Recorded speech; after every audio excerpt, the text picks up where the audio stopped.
Greetings, Mavericks and new viewers.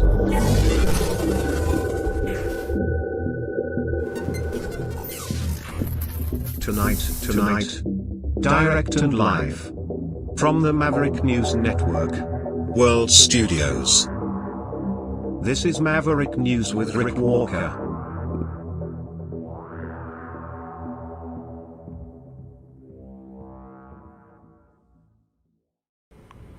Good evening, everyone. Welcome back to the Maverick News Channel. Great to have everybody here. Special broadcast tonight. I know you would like to hear about Trump supporters and their newest fashion statement, the safety vests that are synonymous with garbage trucks.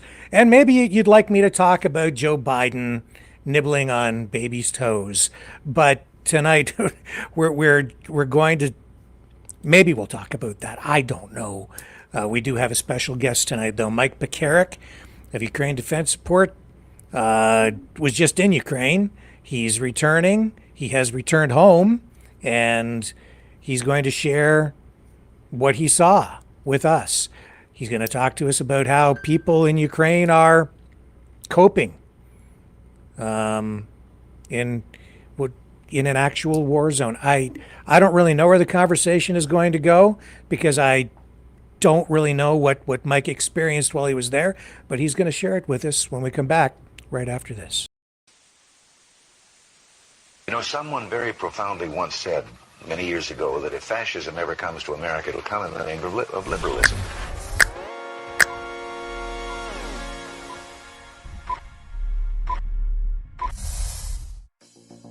Well, I think it's time we ask ourselves if we still know the freedoms that were intended for us by the Founding Fathers. If we lose freedom here, there's no place to escape to. This is the last stand on Earth. The entire world is watching. Every dictator, every crazy dictator in the world is watching.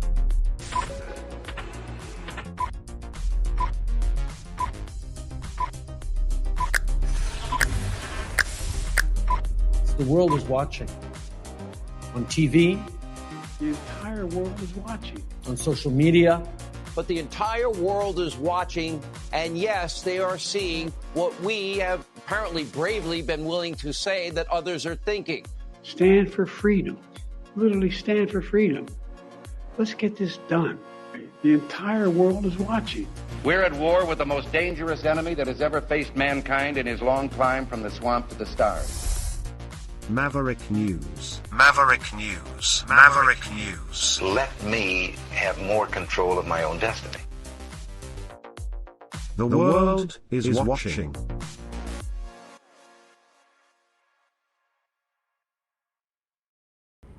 Okay, let's bring Mike in now. And I should say, I guess, first up, welcome home. Well, thanks. It's good to be back where there's no air raid sirens or rockets or artillery.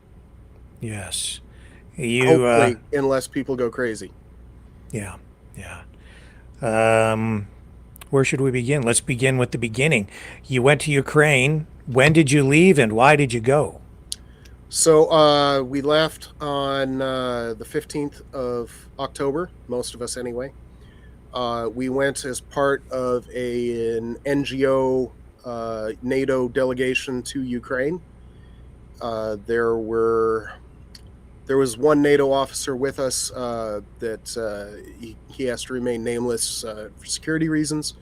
But the purpose of the trip was primarily to liaise with Ukrainian homespun defense producers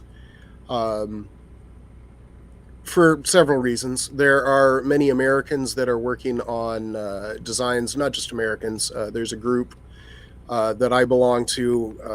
While I have primarily a music background, that's my professional life, I'm also a strongly scientific background. Father was a petroleum geologist. One of my brothers is a physics professor and researcher. And now that I'm retired, I am working on my mechanical engineering degree. So the nerdy tech side of this is part of it. And one of the things that we were working on is not just to learn lessons from what Ukrainians have learned and what innovations they've come up with, because extreme situations develop innovation. You either give up or you try harder, and Ukraine has been trying harder. So we were partly trying to learn what they have learned, and the other part was because there are people like me and many of us who see this from afar and say, what can I do to help? We came up with a relatively new drone design that I can go a little bit into, not heavily, but the basic concept isn't going to be, there's no secret there. It's already on the battlefield, so there's no secret there. But the design that Americans, Canadians, Europeans, Ukrainian Americans, Ukrainian Canadians that are on this side of the globe came up with, we were giving that design to any Ukrainian drone manufacturer that was interested in it. We figured this out. It has one combat test, and you can have it if you want. And we can try and help you source parts, but mainly we're just giving the design. It's one of the most important things is we were not making any money off of it. We are not selling it. We were giving it away. So that's an important point. So that's how it started. Okay. Since I was going to go and I was spending the money anyway and my time, and I was going away from my children and worrying them, I decided that I would bring cold weather gear to some of the frontline soldiers that I personally know. So I carried over about $15,000 worth of boots and coats and all that kind of stuff. And some of the soldiers are already wearing it. At some point, hopefully we'll get to pictures. One soldier, he had his issued boots were already done for. Combat eats up clothes. Anybody that served will know that. And so he was wearing sandals on duty because that's all he had. So one of the wintertime Gore-Tex Thinsulate boots that I brought fit him, and now he has a pair of boots. Sometimes it's the big things, sometimes it's the small things, but anyone that served in uniform knows the power of a decent pair of boots and knows how horrible it is, whether if you have bad boots or no boots. So small things to large things. I was a military person for 22 years. I deployed to combat zones. Depending on how you define a combat zone, this was either my third, fourth, or fifth. The question marks come from the places I went to in Africa. And so it depends on what you want to call a combat zone. But always strikes me. Oh, we lost your audio there, Mike. It's back now. It's back now. It's back. Weird. Yeah. So any soldier that's returned from war knows this feeling. When you come home and you look at the people at home who don't know war, and anybody in the North America, war has not visited them. Most of us have not served. In the United States, even after 20 years fighting Al-Qaeda and ISIS, 2% of America has served in uniform, something like that. It might have been up to 5%, but that means more than 9 out of every 10 people has no idea what that means. And so when I return home and I see the blathering and I see the whinging over nothing and the arguments over petty BS, you were talking about garbage vests, and you can look over there. That's my plate carrier. My helmet's in a bag over there because you want to keep that protected, because anything that's coming towards your head, you want your helmet to be able to stop it. So let's just say that the posturing and the BS by people that never served wearing garbage vests and people that dodge drafts is I take that personally, and not in a good way. So that kind of posing and pretending to be important and pretending to suffer or whatever they're doing. Yeah, they can talk to me about that. I'll let them know where they're wrong. So, what areas did you visit while you were there? So one of the things that it's interesting to know about Ukraine, and it doesn't really strike you until you go. I had a little bit of a window on it because, like I said, this is not my first combat zone. That when you go in there, there's a stark sense of isolation because it's a combat zone. It's not the free world. It's not the United States. It's not Canada. It's a combat zone. It's something that the United States has not been for a long time, 160 years. So there are no flights inside of Ukraine that are not combat flights. So to get to Ukraine, you get to go to either Romania or Poland, are the two most common ways in. I chose Poland, so I flew into Krakow, and the way in was relatively easy. I took a train to some border cities, got through customs, and then went to Lviv for a day or two, and then went on to Kyiv. And then the day after I got to Kyiv, I went to the Eastern Front to visit some of the soldiers that I know in the areas near Slovyansk and Izium. Both of those cities had been previously occupied by the Russians. People know the name of Bucha because that was the shock to the world. The Russians raping children through grandmothers, torturing men, castrations while alive. But Bucha was only held by the Russians for days or maybe weeks. Izium was held for 6 months, maybe a little bit more. And when Ukraine liberated Izium in September or October of 2022, one of my friends, who is no longer with us, he was one of the first into Izium to liberate the city, and he discovered one of the mass graves. So Izium was 10 times worse than Bucha because the Russians held it longer. They had more time to be their demonic selves against the Ukrainian population. Izium is a wreck. I sent you some of those pictures I sent you are from Izium. So I went down there. There are always air raid sirens. You see rocket trails in the sky. There's the constant rumble of artillery. There are no shelters there. So if you have a place to sleep, that's good. If it's warm, that's better. If it's, a dry place, that's even better.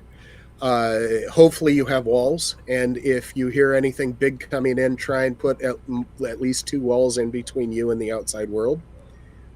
So these are things that when people are like, ooh, I'm wearing my garbage vest. No, stop it.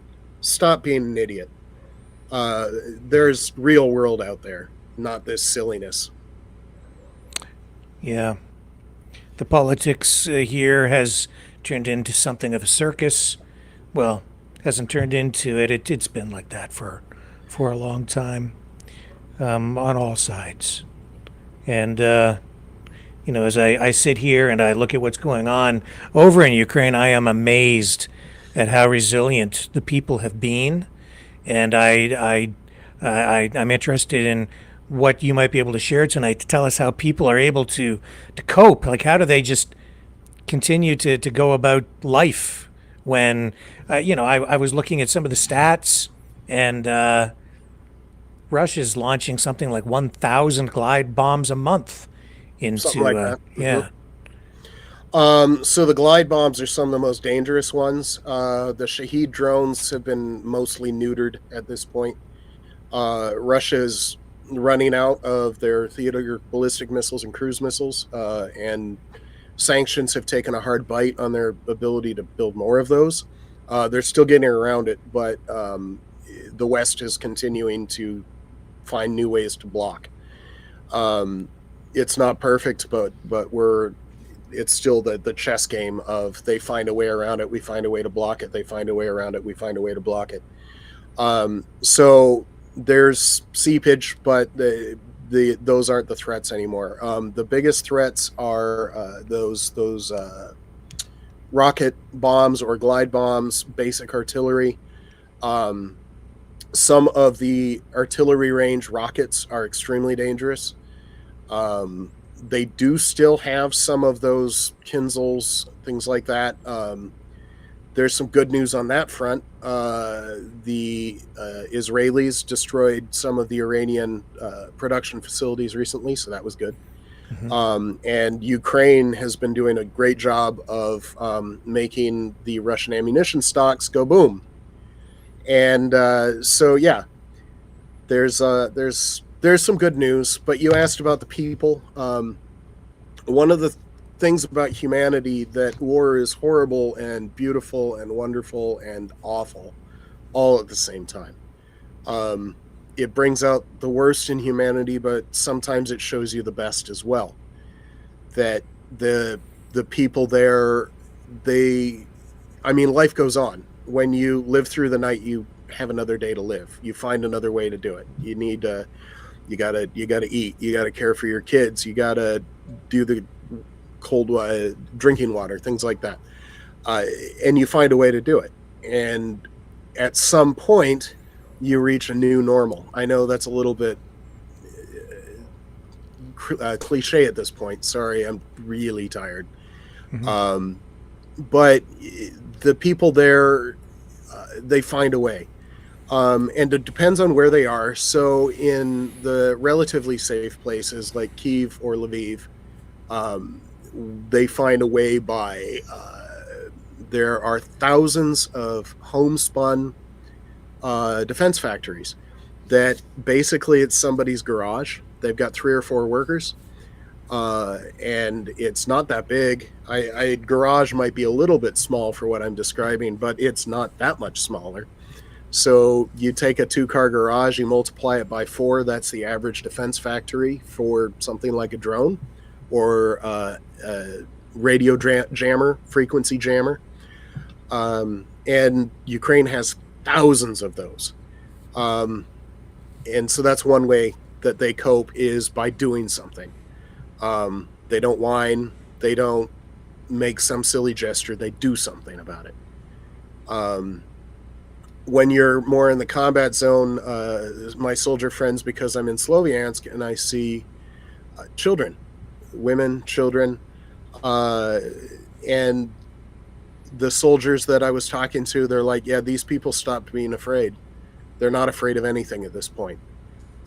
Because rockets land every night, artillery lands, they're not afraid anymore. They've lived through 2 years of it. And they'll find a way, and they're finding a way. Rope-a-doping Russia is one of their ways. Let Russia come in, lose more than 1,000 soldiers every day.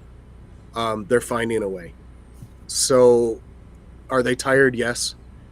Some of them have problems finding hope.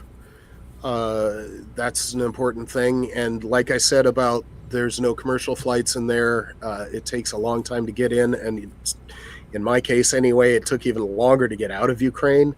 So the feeling of isolation is stark.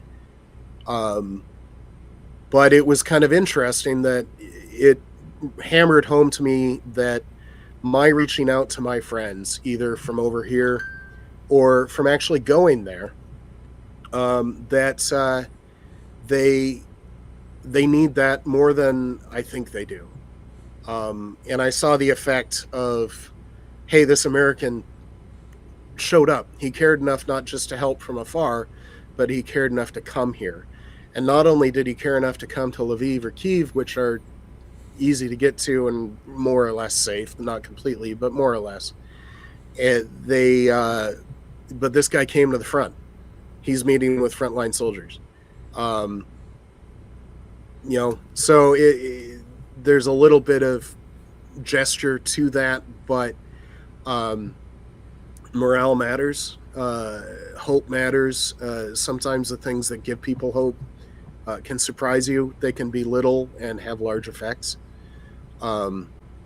And this is showing my artistic background a little bit, where I can talk about the emotional side of it rather than the nerdy engineering side of it. So, you talked about these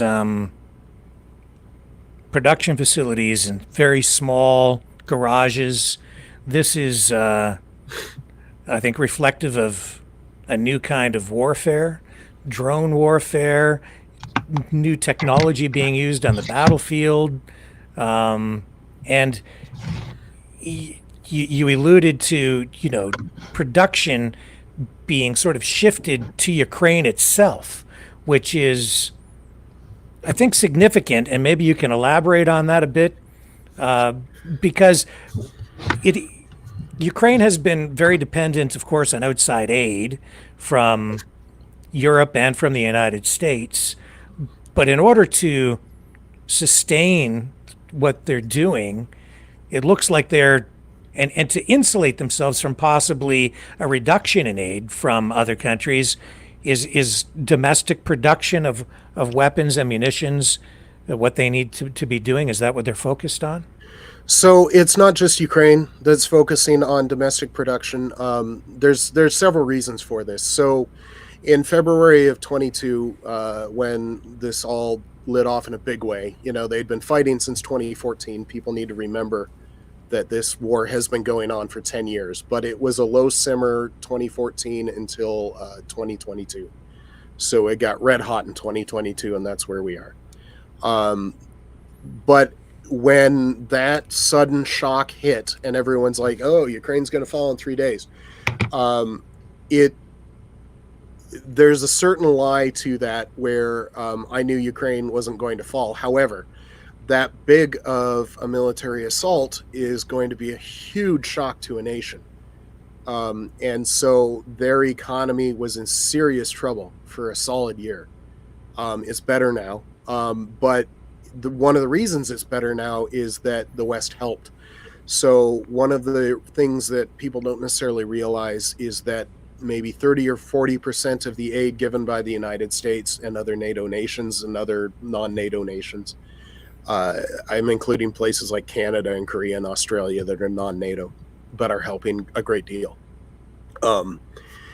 They covered things like the salaries of Ukrainian school teachers, policemen, firefighters, medical people, EMTs, old people that need pensions so they can eat.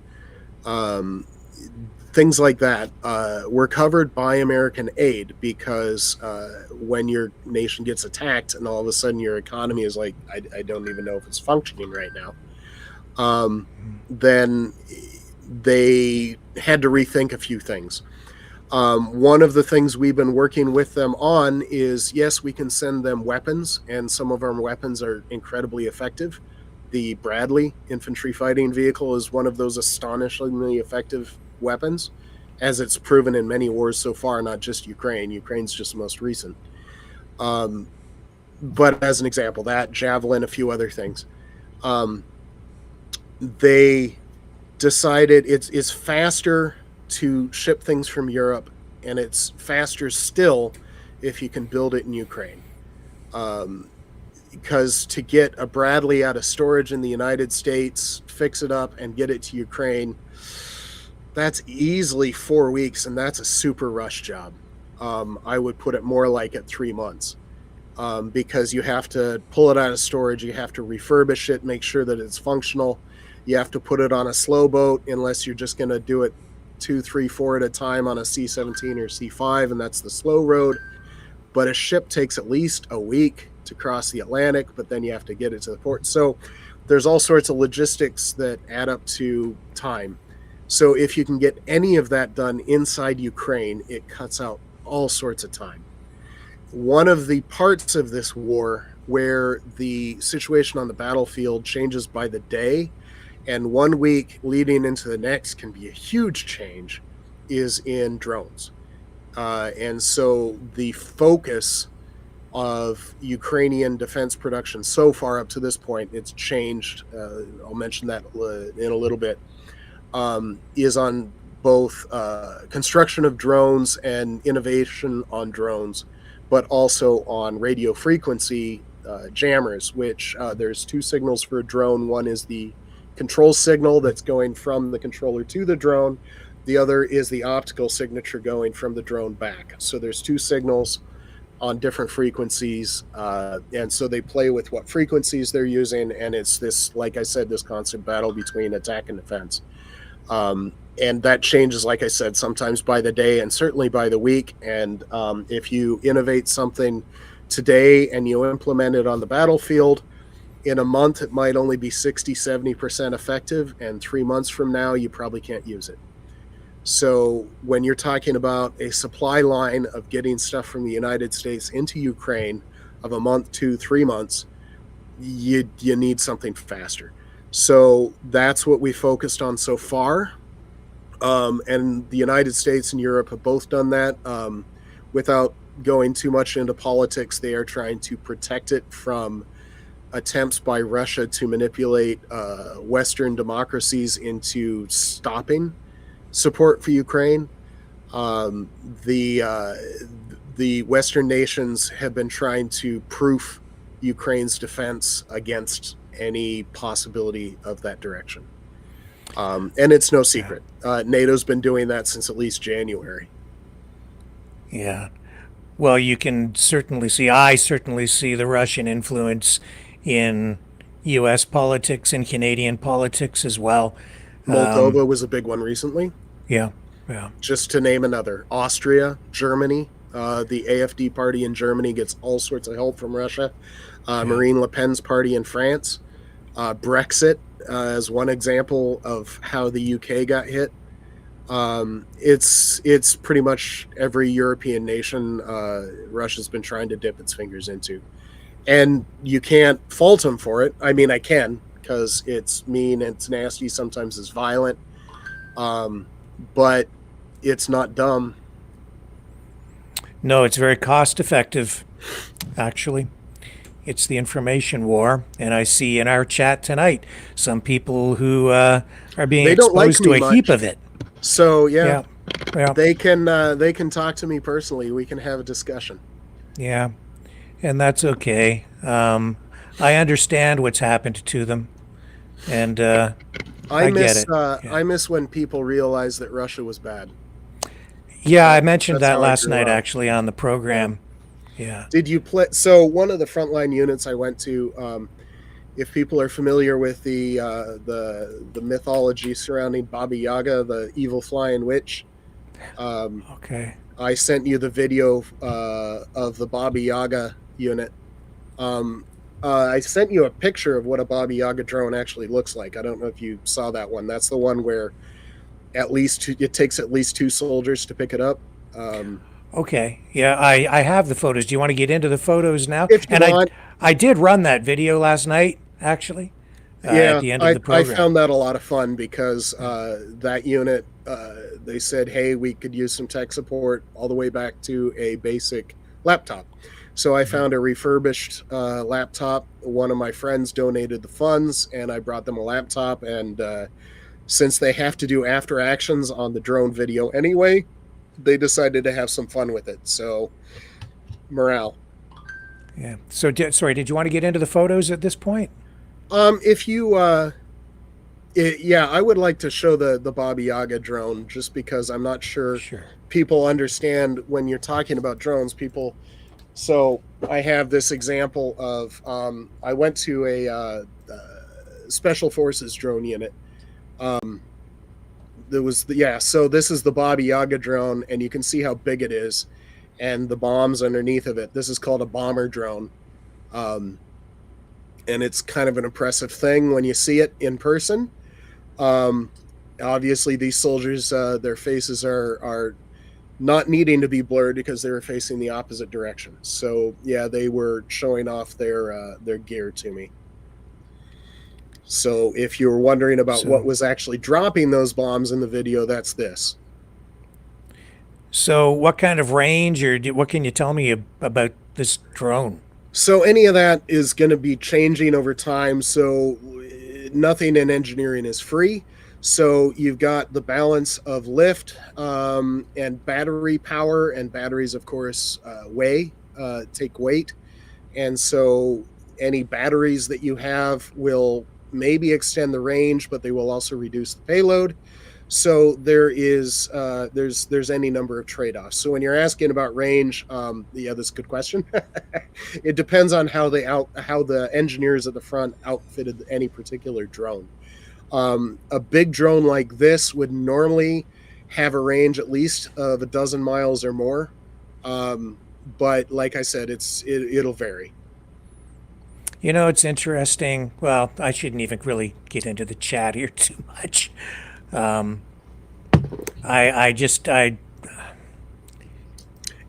doesn't like me very much at all, but at least they don't have the courage to actually put their name down. My name's Mike Pekarek, SW. So if you ever care to identify yourself as a real person, then we can chat. Yeah, well, it's Vladimir Putin who keeps threatening to nuke people. So there is that. Is that what? So what are these here? So this is a different. So go back to me quickly, and then go back to this picture. I don't know if they can see me. Sorry, go back to you. Yeah, because I'm gonna show. You mean like take this off the screen? There you go. Oh, okay. So this right here is a dead Russian drone. And when I visited one of the operators, they're like, "Hey, do you want a dead Russian drone?" I'm like, "Sure." They already harvested the right here is where the thermal imager was. It was a Chinese bit of gear, so they already harvested that. They said that various parts like that, because everybody's using either Chinese designs or things that are compatible with Chinese designs, Mavics and all that kind of stuff. So the parts, they said sometimes they'll change hands. The Russians will use them and lose the drone. The Ukrainians will harvest it, put it on a drone, send it back. Russians will find it, harvest it, send it back. They say some of these parts will change hands 12 times. And it's funny because sometimes they'll actually mark the part just out of curiosity to see if it comes back to them. So yeah, dead Russian drone. This is a small 10-inch quadcopter. If you go back to that picture with my boot in it, so that's my right foot. You're welcome. I did that for scale. So this is these are 7-inch quadcopters, a little bit smaller than what I was talking about. The 7-inch refers to the drone the rotor diameter, and this is how they're delivered to the front from whatever factory put them together. The rotor blades are 3D printed inside Ukraine, and there's 7 or 8 of them on this stack. I don't actually remember. This is 2 weeks ago-ish. Yeah. But that's how they're delivered. The engineers at the front line will modify them as needed. They might or might not have a thermal imaging camera available. Something that we don't think about very much. Canada could probably identify with this, that a significant portion of the year has not that much sunlight and it's not all that warm. So for maybe 70-80% of the year, when you're talking both day and night, the best imagery you're going to be getting is from a thermal camera, either night vision or thermal, or those are not actually the same thing, but some sort of low light visibility. And when it's cold outside, like it is a lot of the time at night for most of the year and even during the day, the thermal imaging is actually the best imaging, because it's really hard to hide the heat of bodies or machines. That's incredibly difficult. And so the thermal imaging cameras are more likely to be able to find the targets you need to hit. I think somebody knew that. Imagine this is your life. I'm just going to say that this is your life for 2.5 years. This is what you've been living day and night. That not only are you receiving these to send towards the enemy, but the enemy is sending very similar things back towards you. Salem, Mike's not enjoying anything like that. All right. I just, you're making me nauseous, honestly. Yeah, it's a little interesting when people try and insult either the people that are fighting for their lives or the people trying to help those that are fighting for their lives. The ones that are trying to protect their families from war crimes, and people like Salem go after them. It says a lot about you, Salem. And I don't mean that in a good way. That you are going after the people that are trying to protect themselves from war crimes. They're trying to protect their wives and daughters from being raped. And then you're going after people like me that are trying to help them. And I've said it before on your show, Rick, and I'll say it again. I do not earn any money from helping Ukraine. I do not earn any money from Ukraine Defense Support. Ukraine Defense Support pays exactly nobody any dollars in salary. While I was able to find some funding to help pay for this trip, it was by no means complete. So a significant portion of this trip was me paying out of pocket. So no, I don't make any money off of this. In fact, I'm losing money off of this. So how many of these people, yeah, Salem, I don't know you, dude, because you don't have the courage to put your name out. So my name's Mike Pekarek. I don't make any money off of this. I've spent roughly $10,000 to $20,000 of my own money on helping Ukraine because I put my time where my mouth is. I put my efforts where my mouth is. I put my brains where my mouth is, and I put my money where my mouth is. My name is Mike Pekarek, and I support Ukraine. Yeah, and as I've looked at this more and more over time, I'm embarrassed to say that I was, buying into some of the arguments being put forth by people like Professor Mearsheimer and others. But as I've watched this unfold, and I've been exposed more and more to the Russian propaganda machine, it's become very apparent that these arguments about NATO expansionism, these excuses that Russia has been using, are really just that. They're excuses. Mm-hmm. And there's no excuse for what he has been doing. And so Salem says he likes peace. I like peace too. I like peace too. And so there's a simple path forward to peace. Putin can go home.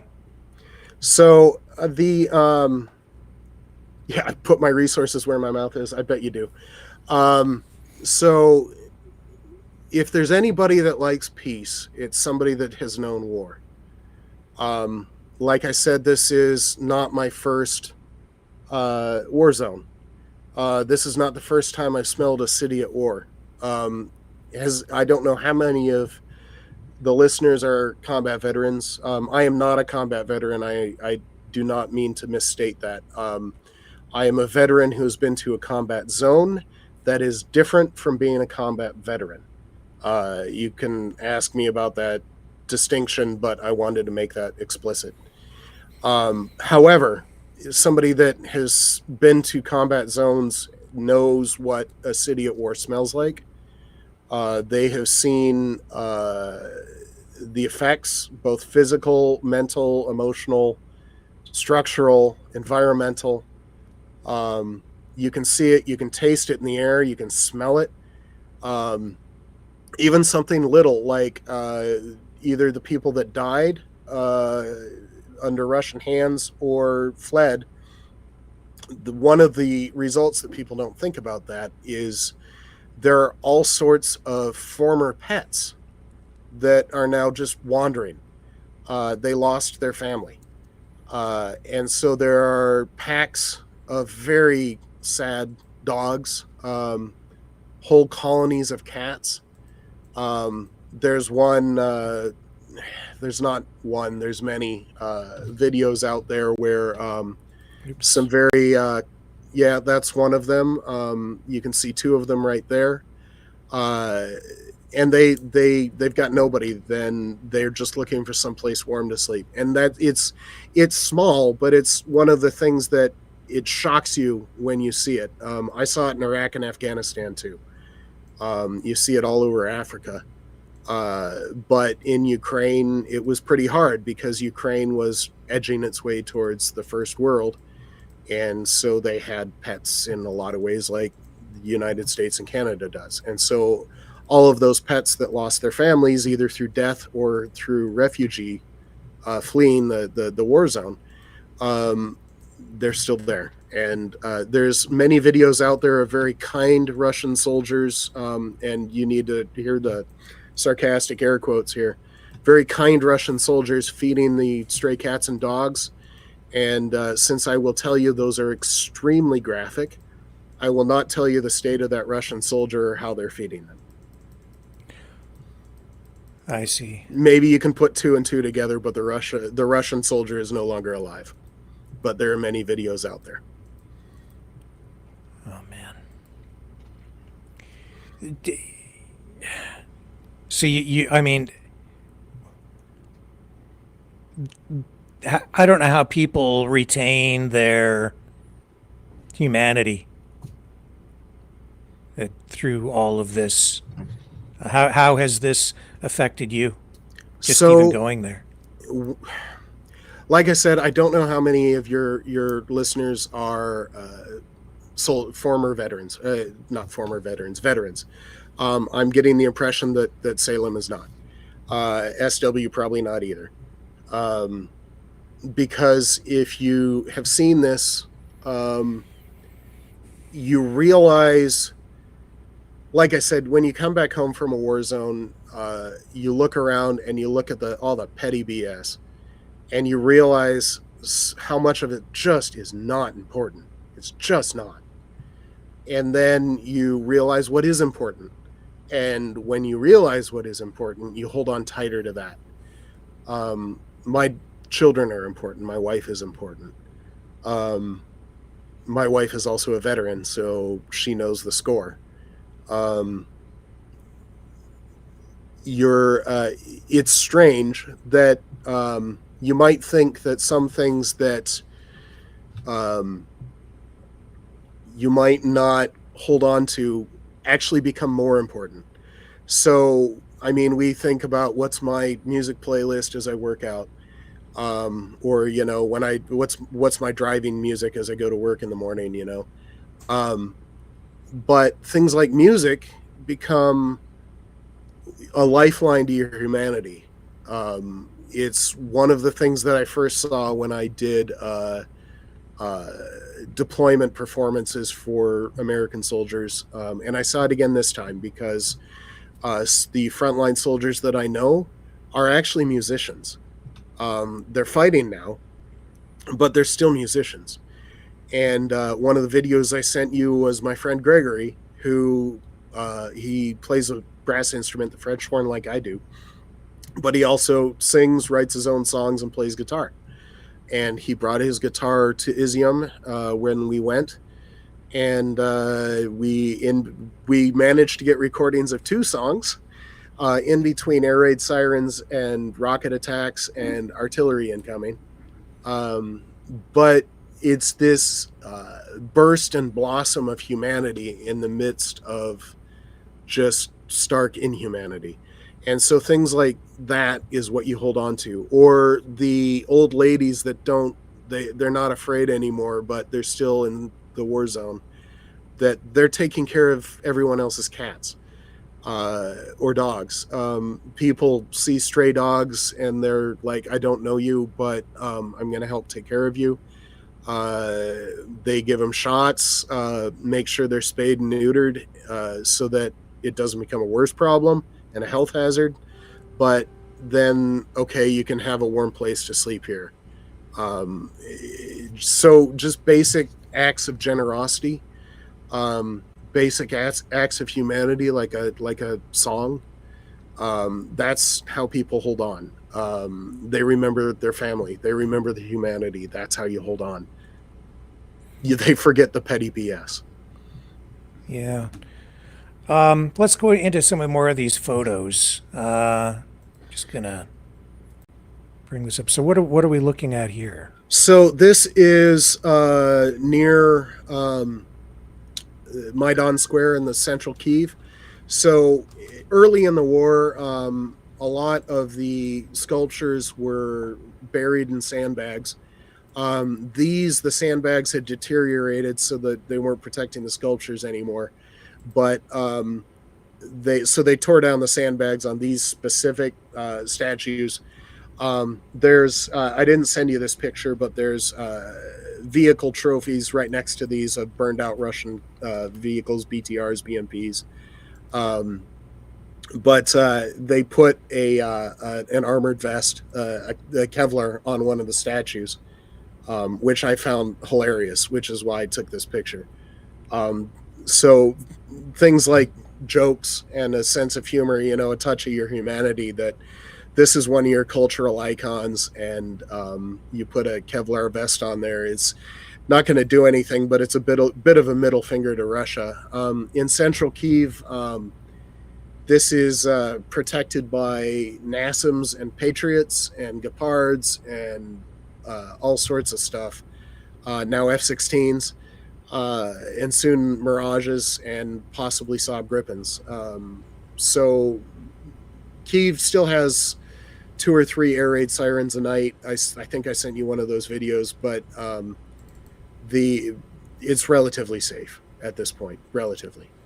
Yeah, I won't say exactly where I'm hearing this stuff from, because I'm trying to keep it as neutral as possible. But these narratives that I keep hearing about Ukraine basically being a pile of rubble, they have no chance, it's all over, it's hopeless, the entire country has basically been destroyed. I'm not getting that from your pictures. So there are spots that are a little more thrashed than others. I didn't really label. Sorry, everybody. I got back yesterday and I didn't sort my pictures at all until today. So the ones that I sent, I did not send you with any comments. There was one picture from central Kyiv, but it was the damage to that building was a couple of years ago. The last time that I was there for the Air Force was in 2021, August of 2021, and we had an event in Shevchenko Park, which is in central Kyiv. And there are universities all around Shevchenko Park. Sometime in 2022, I'd like to say it was June, the park and one of the intersections with universities around it was hit by 2 Russian cruise missiles. You can still see the shrapnel damage on one of those buildings. I don't remember I think I sent you that picture, but that damage was a couple of years ago. And since it wasn't structural to the building, then it's a pretty low priority on repair. There were some other apartment buildings that actually in Kyiv that actually did get leveled, and people don't necessarily realize this, but Bucha is a suburb of Kyiv. You can walk there. It's a long walk, but you can walk there from Maidan Square. You can walk there from the presidential palace. It'd take you a couple hours, but you can walk there. So this is actually in Slovyansk, but this used to be a university.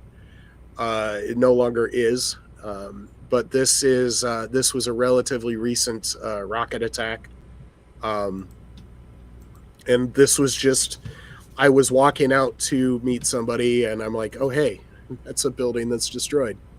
But Slovyansk, like I said, at one time was held by the Russians, since liberated by Ukraine, and there's damage there, and it's too close to the front really to repair at this point. So Ukraine has to finish liberating their country before they can make a serious effort at rebuilding Slovyansk. Izium was much more recently occupied by the Russians. Slovyansk was occupied by the Russians briefly all the way back in 2014, just to put that into perspective.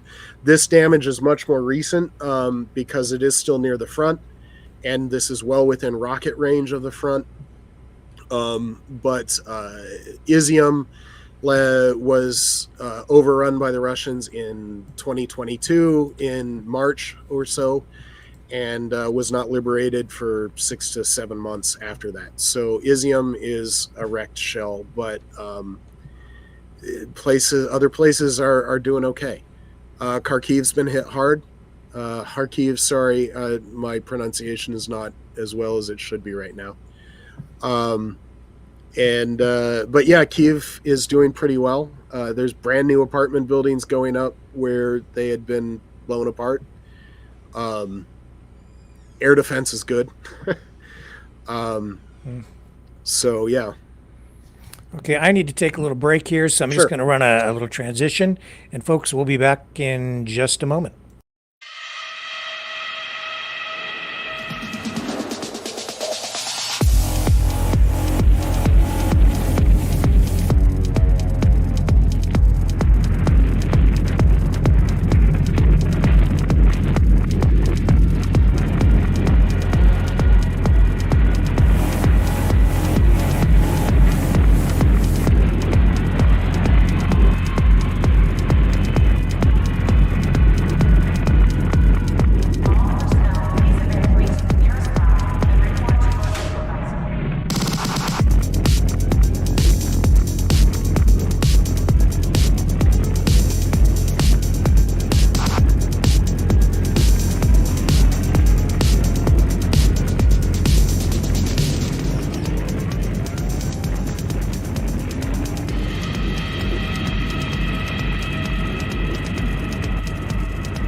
Maverick News.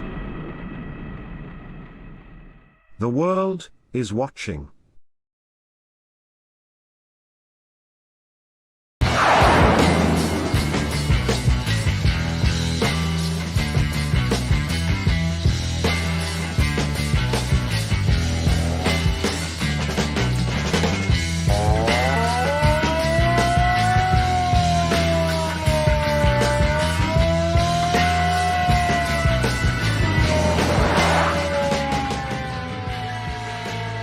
Maverick News.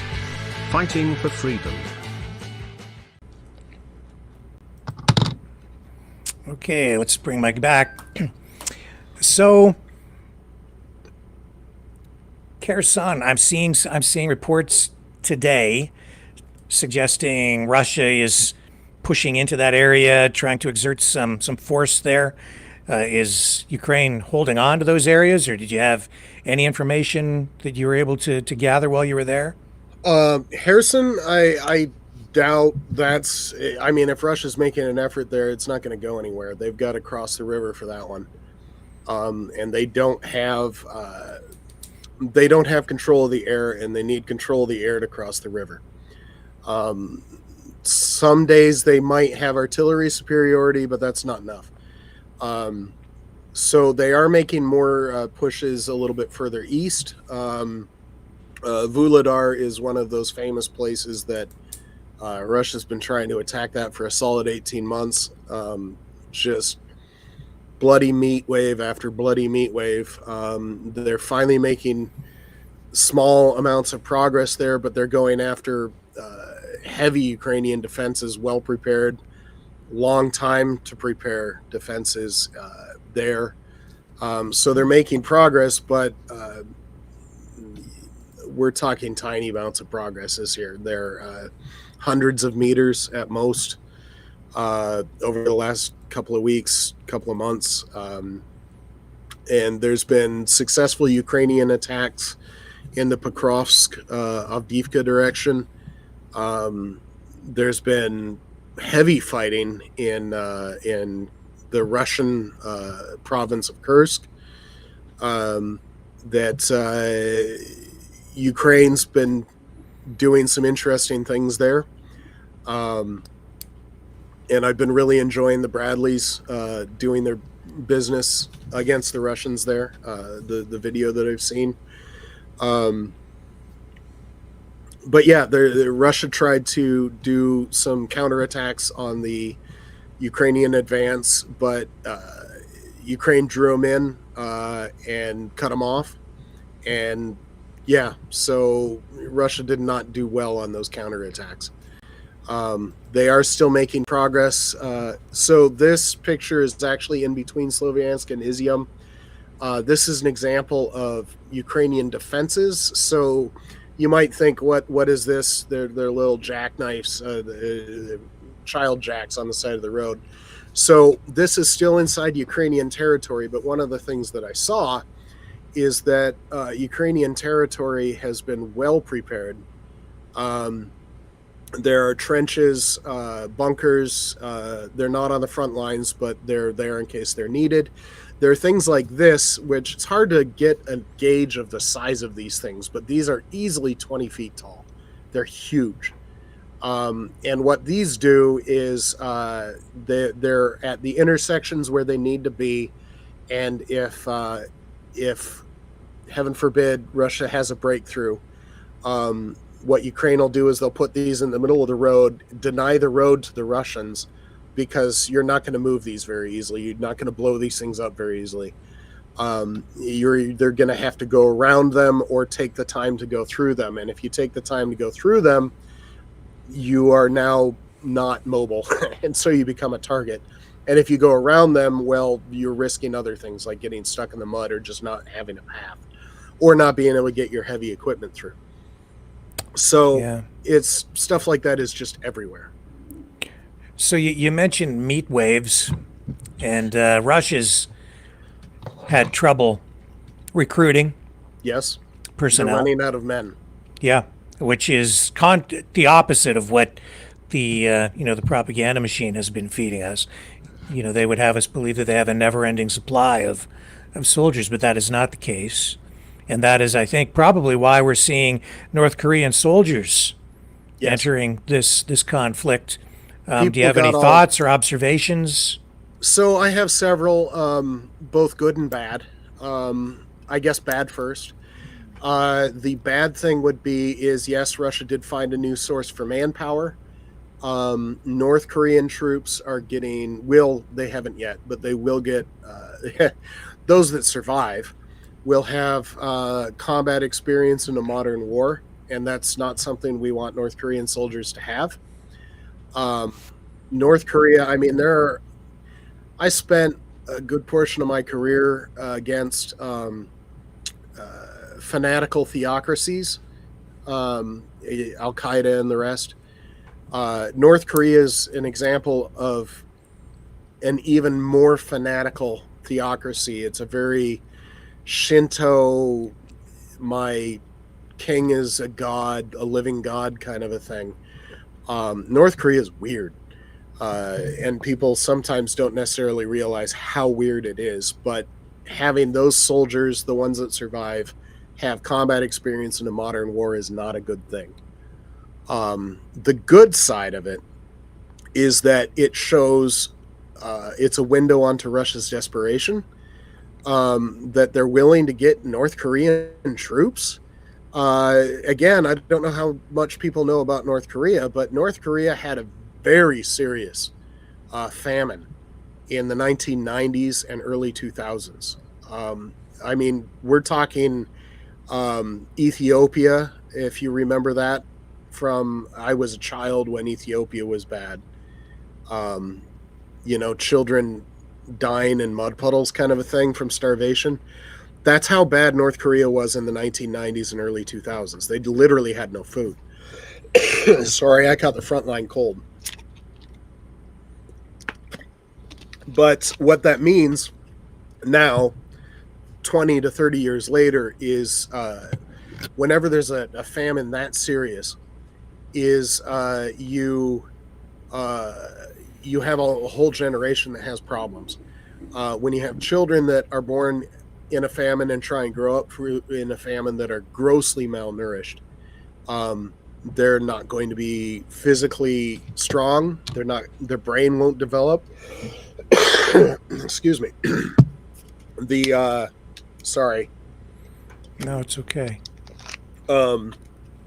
So what I'm basically saying is that North Koreans, their current crop of soldiers, are going to be children of that famine. they're just not going to be effective. It's just not going to happen. So when I was talking to soldiers over there that were a little bit more learned, shall we say, they were saying that 10,000 Ukrainian North Korean soldiers, that's a couple of weeks of a problem. Russia is losing since April. I mean, it's when you talk about meat waves, and it hasn't let up, and in some ways it got even worse because Putin has been pushing to take Pokrovsk before the mud season starts. He's not going to make it. We're almost on mud season. He's not going to make it. But 1,000 soldiers a day, 1,500 soldiers a day. It's top 1,700 soldiers a day some days.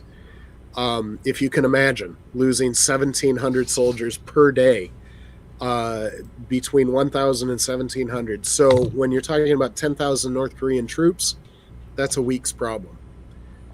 Just to put the numbers in perspective on the good side of it. But it also just shows you what a grinder this is. Yes, Ukraine's losing, but for most of this, 800-mile front? I'd have to look at that number again, but it's a large front. Most of that front, Ukraine is on defensive lines from prepared positions. They've got drones. They've got artillery, as long as America doesn't abandon them,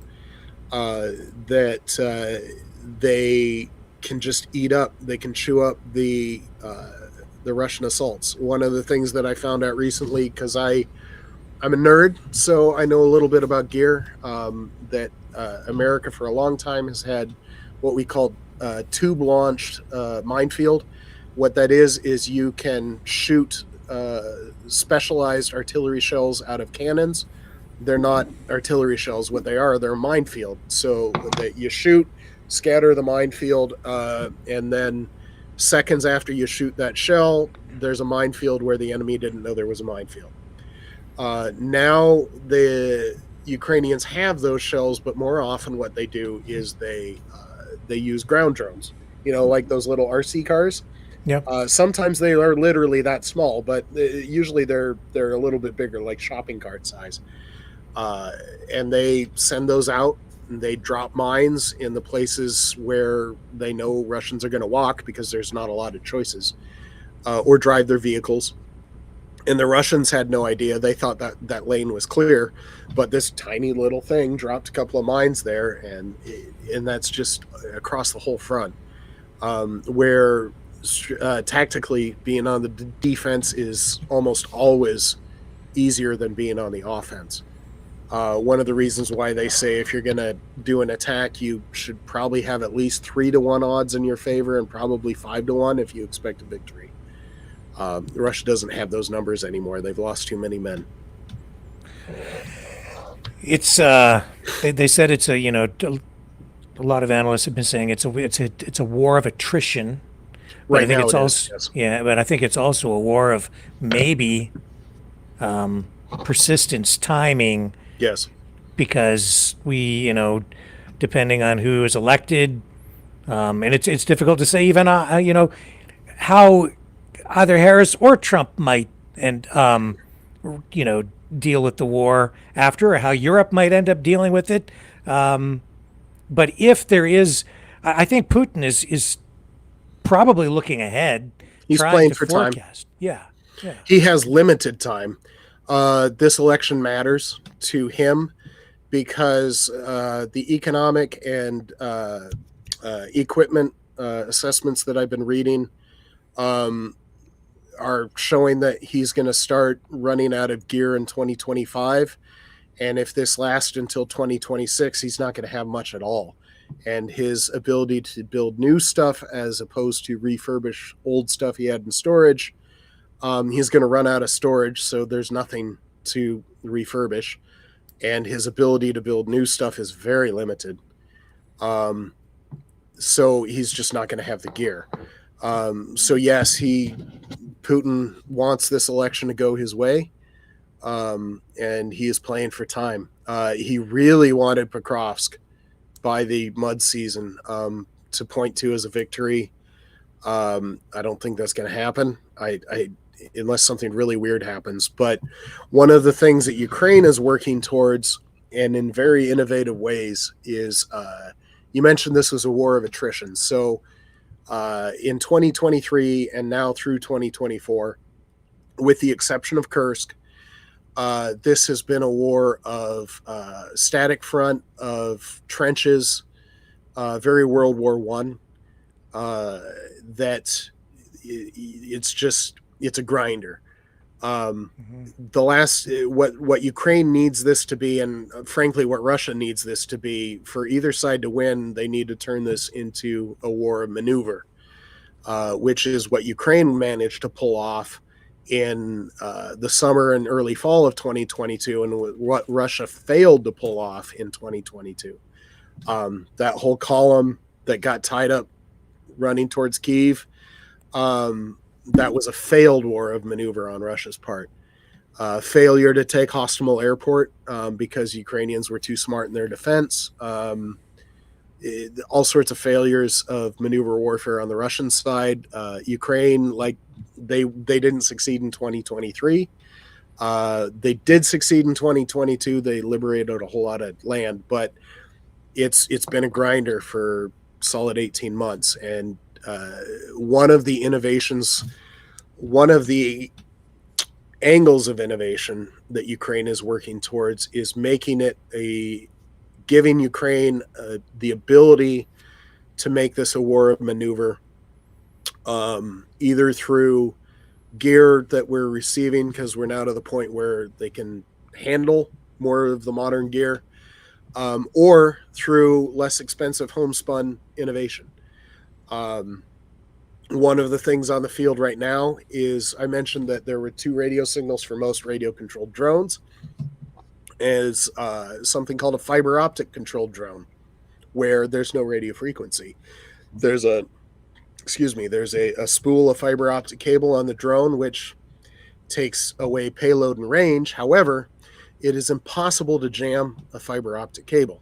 It's just light through a cable, so you can't jam it. And so if you can use a fiber optic drone to take out the enemy's jammers, then all of a sudden the other drones can do their business. I'm confused.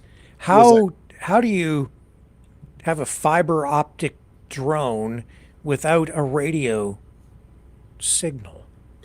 So this is actually not an overly new technology. One of the best anti-tank missiles in Ukraine right now is actually an older American missile that most people don't know about, TOW. I've heard it either TOW or TOW. I always said TOW. I don't know why. Tube-launched tube-launched wire-guided.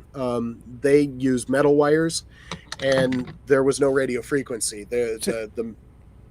Was it? But there's not like a fiber optic line that... Yes, it goes all the way with it? Yes. Wow. Yes, and you can get it up to 20 kilometers in current technology. Amazing. Yep. I had no idea. I didn't know that even existed. Yep. So they got the idea, like I said, from the TOW missile, where there was no radio control. It was wire all the way back to the launcher. And if you look at a Bradley turret, if you're looking from the front at a Bradley turret, the top right side of the turret has a TOW launcher for 2 missiles. And they have 2 wires coming out the back, and somebody is literally flying it into the target. The American Mark 48 torpedoes from submarines, they can do that too. They can slow launch them, quiet launch them out of the submarine, and guide them at a slow, stealthy speed for a couple of kilometers before the enemy sub knows the torpedo's even in the water. So, the idea is not new, but the fiber optic application to a drone is new. That's amazing. What is this video here? Can I run this? Yes. So this Anybody that is a veteran might recognize these. These are anti-tank landmines, and it's a little bit hard to see in this video. But since I talked to the operator who was doing this work, what this is, if anyone knows what a shaped charge is, so these anti-tank mines are not shaped charges. What they're meant to do is they're meant to blast through just explosive through the very thin, you could barely call it armor that was on older tanks on the very bottom. And they just exploded up through the belly of the tank. What this guy's doing is he smashed together 2 of these anti-tank mines for even more explosive effect. But in that middle thing, he's got a metal lens, is exactly what it is, but it's a spherical shape that he is packing with plastique C4. Mm-hmm. And what this does is the metal shape, it will lens the explosion to focus it into an armor-piercing jet of liquid metal that will cut through armor. And this is dropped by a Baba Yaga drone. Okay, here, I'll just run the video. This is like the Russians' worst nightmare. So it's hard to tell that he's packing this plastique into a pre-shaped lens. And they call this an explosively formed projectile, where you can Google that if you want, but it's the shape of the metal acts as a lens to focus the explosion in a very specific direction with extreme force and extreme lethality. So this has some sort of pressure sensor on it to detonate it? Is that the way it works? That you'd have to talk to the operator. I didn't ask. Okay. But since he drops it directly on tanks, it's probably contact. I see. And no amount of cope cages or turtle tanks is going to stop this.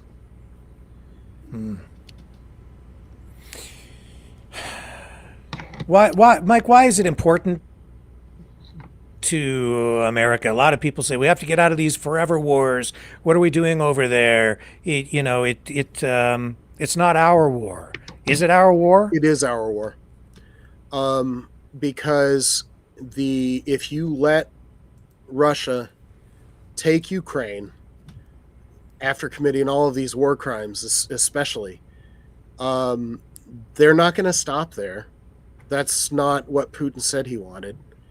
In his 2007 Munich speech, he said that he wanted to restore the Russian Empire. He wanted to restore the Soviet Union and the Warsaw Pact.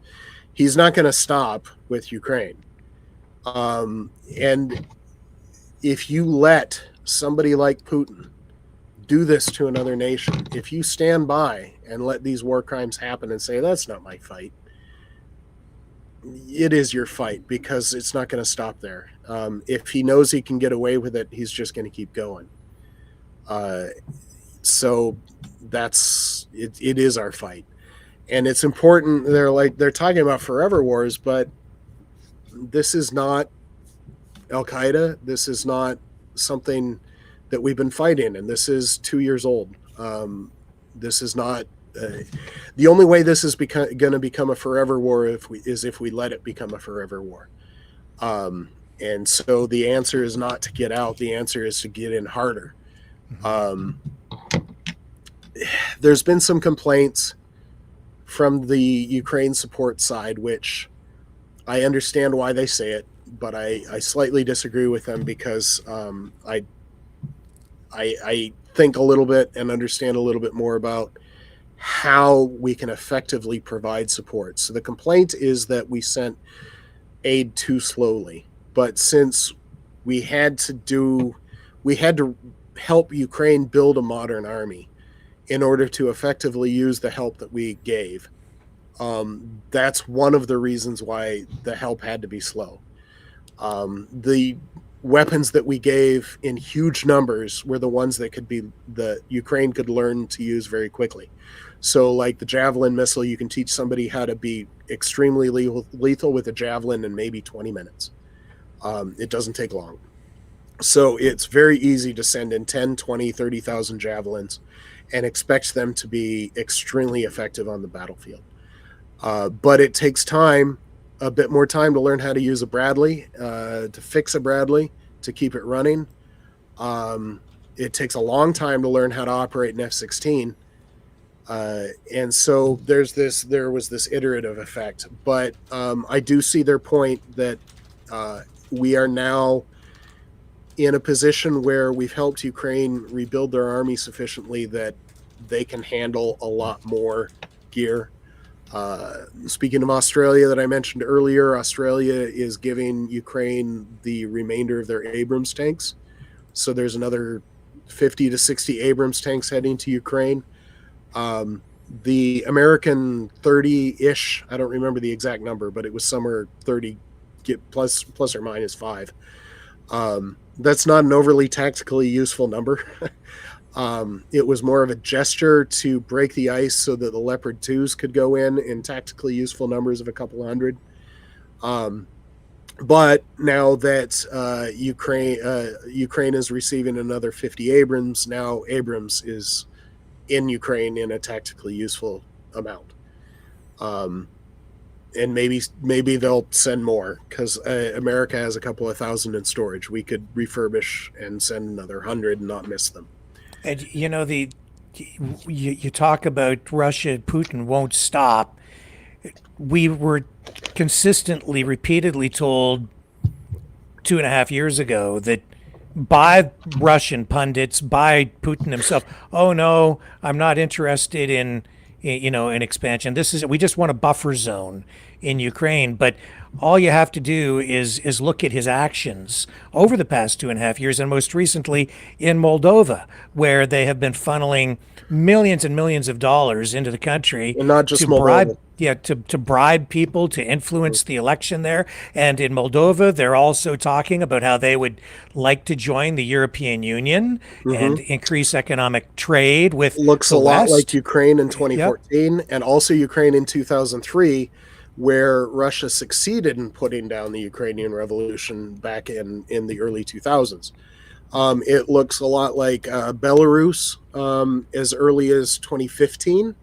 They see Belarus now, but the people of Belarus are not huge fans of Russia, and they're not huge fans of their current leader. That's one of the reasons why Belarus is not likely to enter this war, because the people of Belarus would not stand for it.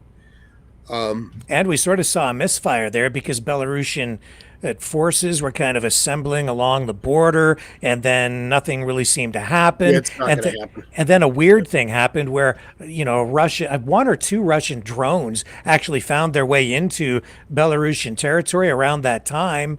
And it was like, I don't know, there was something weird going on there, almost like Putin was trying to send a message to Belarus, like, you better fall into line, but they didn't send the troops in. Some really strange stuff going on there. Also down in Chechnya with Georgia.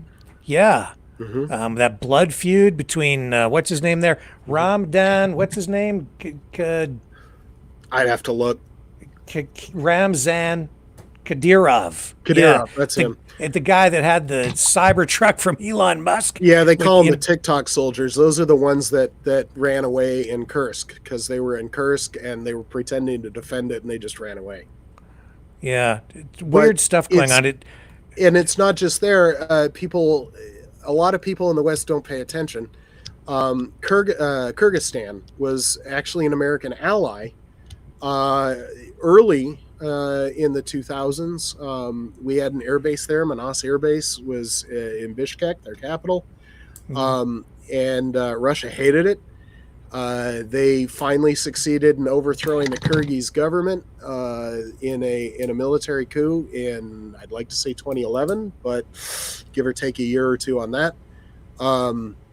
But I was there in 2009, and they were like, "Yay, America! We want to be allies of America," and Russia wasn't having it. So they put down the pro-Western Kyrgyz government. Kazakhstan is not an overly big fan of Russia, even though that's where Russia's space launch facility is. And I've been hearing rumors that the situation in Kazakhstan is so bad for Russia that they are looking at building a new space launch facility outside of Kazakhstan just so they have a space launch facility, because they don't trust Kazakhstan to be safe for Russian space operations, and they're probably justified in not trusting. Well, they don't do themselves any favor when, Russian politicians get involved in a blood feud with this warlord in Chechnya who's actually sending troops in to assist Russia in Ukraine. And there's some weird politics going on there, but that also shows, I think, why this really kind of is our fight. Because do we want to live in a society with a government that engages with this kind of activity where, you've got Putin hanging out with warlords, and this is how they conduct politics with blood feuds? And it's bizarre. They're talking about forever wars like this was our war that we started. There's one way that peace will happen almost instantly. If Putin takes his toys and goes home, it'll be over. If Putin just withdraws into Russia, it'll be over. Yeah. Ukraine does not want any more of this fight. Ukraine would become part of NATO at that point, but it wouldn't go any further. The reason why Ukraine would become part of NATO is that Russia has demonstrated that Ukraine cannot trust their crazy neighbor not to come into Ukraine and commit war crimes and rape their women and castrate their men, and Russia can't be trusted. So Ukraine's going to push hard to become part of NATO, and justifiably so. I mean, if this had happened to my country, I'd want some protection. Indeed. Zelensky said about a week ago, and the Russian propaganda machine twisted his words. He said that Ukraine chooses NATO because they don't want nukes. They gave up the nukes after the fall of the Soviet Union in exchange for the... and Russia guaranteed their security. Right, and so did the United States. Both countries said, we'll respect your borders if you give up the nukes. They gave them up, and now Russia's in there. And people don't necessarily realize, they forget now that back then we were worried about them falling into the hands of terrorists. Times change. One of the things that I've been finding interesting is that in the United States in 1939 and 1940, in 1940, then former President Herbert Hoover was one of the GOP elder statesmen, for lack of a better term. He was giving pro-Nazi speeches as late as 1940. There was an American Nazi rally in Madison Square Gardens. It was an America First rally, make America first, put America first, isolationism, we need to withdraw from the world rally in Madison Square Gardens in 1939. And there are echoes of that today. Anti-Semitic stuff in 1939 in Madison Square Garden. Mark Twain was right that history doesn't repeat itself, but it sure does rhyme. Yeah, we ran the short film A Night at the Garden. I ran that two or three nights ago when Trump did his rally in Madison Square Garden. So I thought I'd show it to people, and they can make their own assessment based on what they saw. It was a powerful film. Yeah. And so, people don't necessarily read their history anymore. And some of the parts of history don't get taught because, you only have so much time, right? So you can't cover everything. And then people just don't recall some of the history. And you not just history, but people don't understand what's really going on now because there is so much propaganda. And we've been told by, again, the propaganda machine that Russia is outproducing the West in munitions and arms, that they have this powerful manufacturing system, just a huge military capacity. But it's a lie. It's a lie, because the more I dig into it, the more layers of the onion I peel back, the more you see real evidence just over time. No, Russia's actually struggling. They can't keep up. In fact, I was digging into the financials of it because of the BRICS summit, which is sort of a form of economic warfare. But if you really start to look at the numbers, the statistics, Russia's in trouble economically. Yes. They have now dipped into, and they've eroded, they've spent about 40% plus of their sovereign wealth fund in order to fund the war in Ukraine. Because they did not expect this long of a war. They were not prepared for it. Russia's economy before 2022 was not great. I mean, they were generously part of the G8 until they got kicked out. But their economy is, I mean, it's smaller than the economy of Texas. So, you know, one of the 50 states, granted, is one of the bigger states, but they're smaller than one of the 50 American states. Just as a comparison. I think that's why they spend so much money on information warfare, because, as I said earlier, that's very cost effective. If you can, if you can convince the population of a country to withdraw support, then you win the war by default, right? And I see that, honestly, I see that going on over here. And they have some very influential people who are helping them, either wittingly or unwittingly. We're going through this whole foreign interference debate, controversy, crisis, even in Canada right now. It's a topic of daily discussion in Parliament. Yes. And it's bizarre to me how people, on the one hand, are making excuses or are tolerant of, or won't even believe that Russian foreign interference is a problem in Canada. But for other countries like India or China, they want people's heads on a platter. There's this disconnect. Yeah.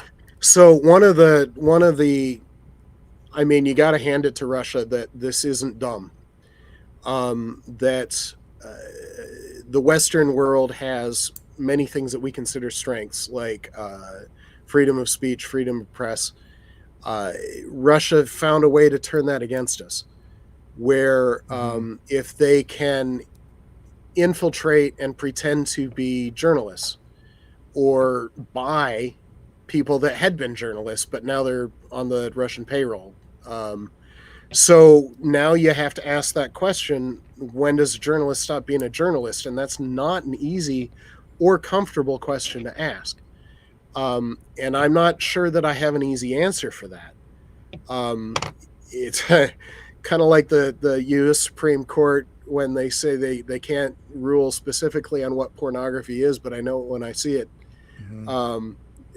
That's kind of a joke, but you know what I mean, where it's but you kind of understand when you're looking at Russian disinformation and propaganda and something that's a foreign agent, but then there's like this gray area. When does the foreign influence end and the legitimate journalism begin? And there's part of the problem with this question is there is and always should be room in a free democracy for disagreement. For the people like Salem and SW that think I'm full of it, they should be free to say that. I can be free to tell them where they can stick those words, but because they can't be free from criticism for their words, but they're free to say it, and I would defend their right to say that. So this debate is not easy. It shouldn't be comfortable, because it is one worth having. It's a weird place for us to be, but that's where we are. Yeah, I see the result right now in our chat. I see it every night, and I totally get it. But you know, we've illustrated, we've shown people right here on this program how all of this works. We've laid out the Tenet media and the Russia Today, and I mean, Russia has their. We've covered this a little bit before. Russia has their attack plan of FUDD. They want to sow fear, cause uncertainty, doubt, and then their final goal is despair. So fear, uncertainty, doubt, and despair is their game plan. One of the ways they do that is, what do they call it? A fire hose of falsehoods, where they just throw it out there in just extreme amounts of volumes of lies and half-truths and just fabrications and all that kind of stuff. And on the Russia side, they don't have to be consistent. They can just throw crap out there. And it can be, you're like looking at one lie, but then another Russia line doesn't even agree with it. And so like, which one are you going after? But the only way that I can think of to fight back is just to put out the truth again and again and again and again. You can't counter each Russian lie. You can only put out the truth. And what I can't quite understand is some of these experts, even former U.S. military experts who are just sitting there from the beginning of this conflict have been saying it's going to be over in a week. It's going to be over next month. Ukraine doesn't stand a chance. It just constant. Ukraine is done for. Their track record of being wrong would somehow undermine their credibility. That's right. And I'm like, so I was, I gave them, I was giving them some, believing what they were saying. Well, in the beginning, but over time, it's like this guy's wrong all the time. Yeah. Here we are 2.5 years later, and I tuned into one of them today, and it was like the same crap. It's like the Russian forces moving into the Kursk area, and the Ukrainian forces are being devastated. It's all over. It's hopeless. I'm like, dude, I am so tired of you. I will note that it's going to be November tomorrow, and so that means that Ukraine has been in Kursk for, 2.5 months now? Yeah. So that was not a quick kick out. Yeah. So. This is one thing I forgot to mention all the way back in the North Koreans, but it amused me because it showed a little bit of the harsh humor from the Ukrainian side. Where there was a training base where the North Koreans had gone initially inside Russia, but it was within reach of Ukrainian drones, some of their more long-range ones. And since the North Koreans were there to be trained to fight inside Ukraine, and that includes drone warfare, the Ukrainians decided that they would help their training. And they sent a couple of drones to attack that training facility. So it was one of those, welcome to the war, North Korea.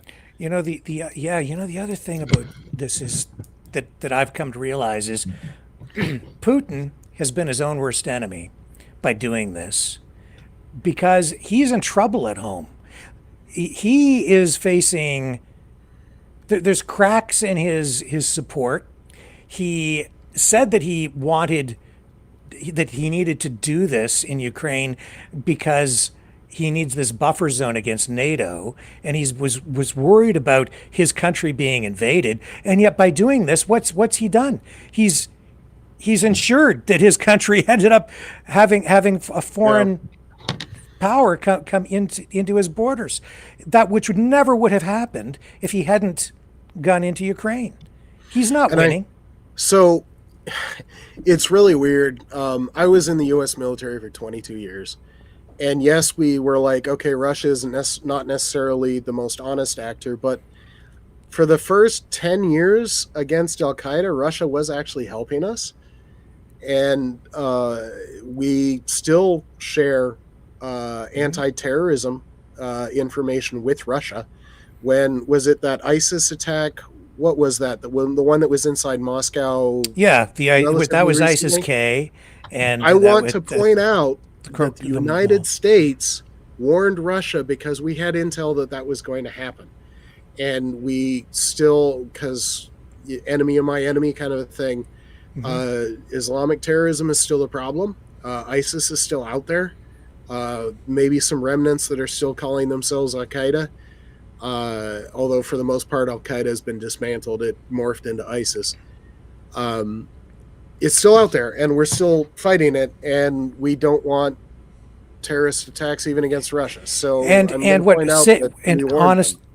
was one of the things that really made me start to question the whole Russian position on all of this stuff, was that terrorist attack within Moscow at that shopping facility and performing arts center.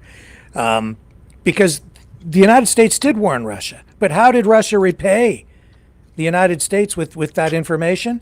They accused the United States of knowing in advance and not giving them enough information to stop it, and actually being partially responsible for the attack, and then blaming Ukraine when it was ISIS-K. What's the phrase of, no good deed goes unpunished? Yeah. But I mean, I didn't hear anything in my 22 years about, hey, we're going to go to war with Russia.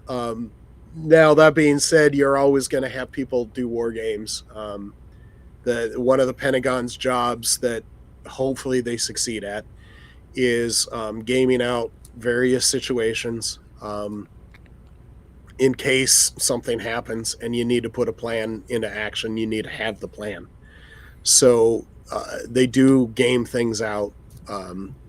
Not always successfully, as we've seen recently, but there was no plan to invade Russia. I don't know where that came from.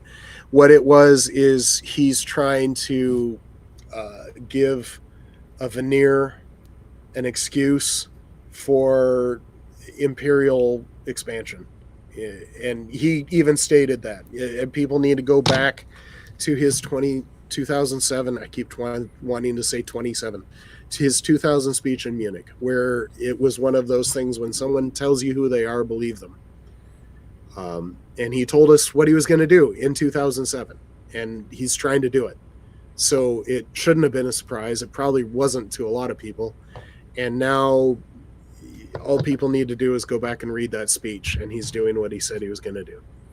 Yeah, and I see people in the chat saying that we need to keep our nose out of it, mind our own business, isolate. But you know what? It's kind of the other way around, because I see a lot of Russian tentacles winding their way into our society and our politics. And it is our war. It is it's something we can't ignore, because we're being attacked here right now. We are at war. Maybe not kinetically, but certainly through the information war. And then how can you look at yourself in the mirror if you saw these war crimes and decided, it's not my problem? How do you look at yourself in the mirror at that? I don't get it. I don't get that perspective. I mentioned last night that I don't understand some people here, because I remember the fall of the Berlin Wall, the end of the Cold War. People cheered for freedom, and it was, people viewed that as a good thing. I thought it was a spectacular thing to see the end of the Soviet Union and the liberation of the Soviet bloc. And the Iron Curtain being pulled back, and with that we learned a lot about what had been going on in the Soviet Union, the dark side of communism. And today, it's like I didn't realize how deep the twisting of people's minds has gone, and to the point where I think young people in particular, depending on your age, I think they're looking at the fall of the Soviet Union as a bad thing. I don't know. Everything is upside down now. Well, some of it is they haven't seen it. Kind of like what I was mentioning, that I don't know how many of the people watching this are veterans. How many people in the United States and Canada have actually seen a war zone? How many people know what I mean when I say, have you smelled a city at war?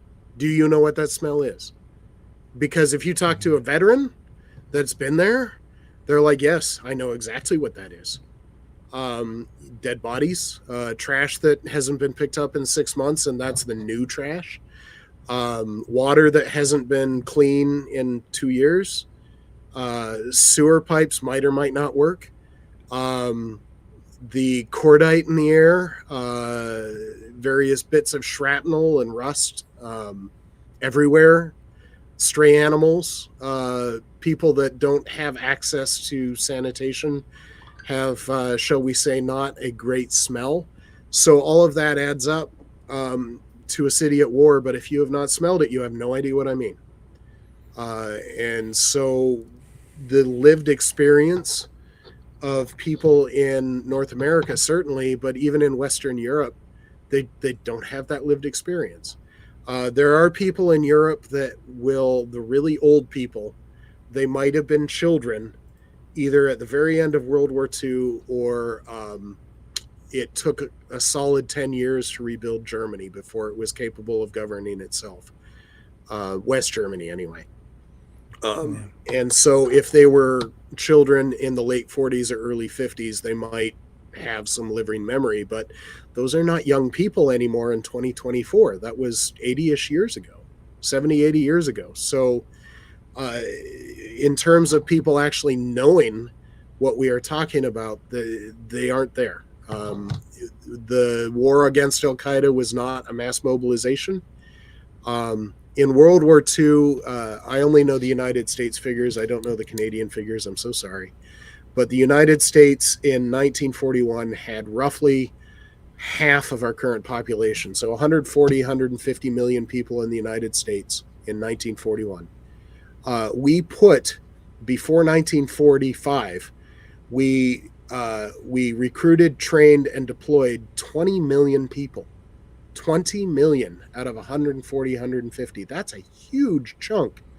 And if you weren't put into uniform, you were part, what are the chances that you were in Mobile, Alabama building landing craft, or in Norfolk, Virginia building aircraft carriers, or in San Diego as one of the major logistics hub for the Pacific War, or in New York Harbor loading the Liberty ships?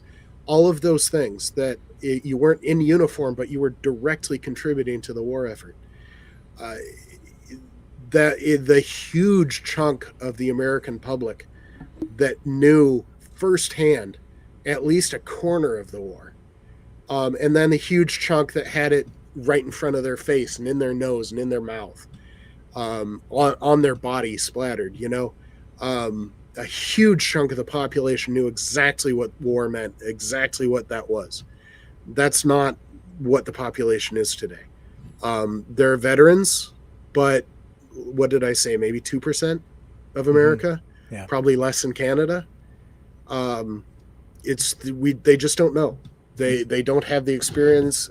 There's no draft, so they don't even have the basic understanding of what military is, and the basic understanding of military is knowing, having that basic introduction to what a war might look like, even if you were a soldier in peacetime. You know what I mean? What does walking around in armor and boots and holding a gun and doing your 5s and 25s and can you do suppressing fire and all the other things that you learn just as basic items.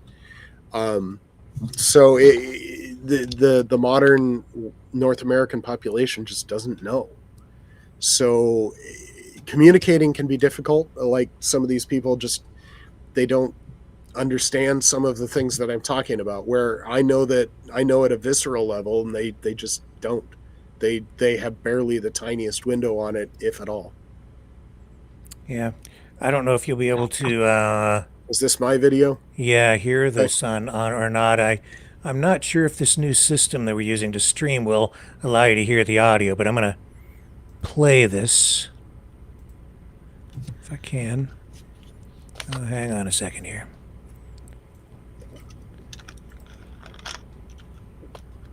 Can you hear that?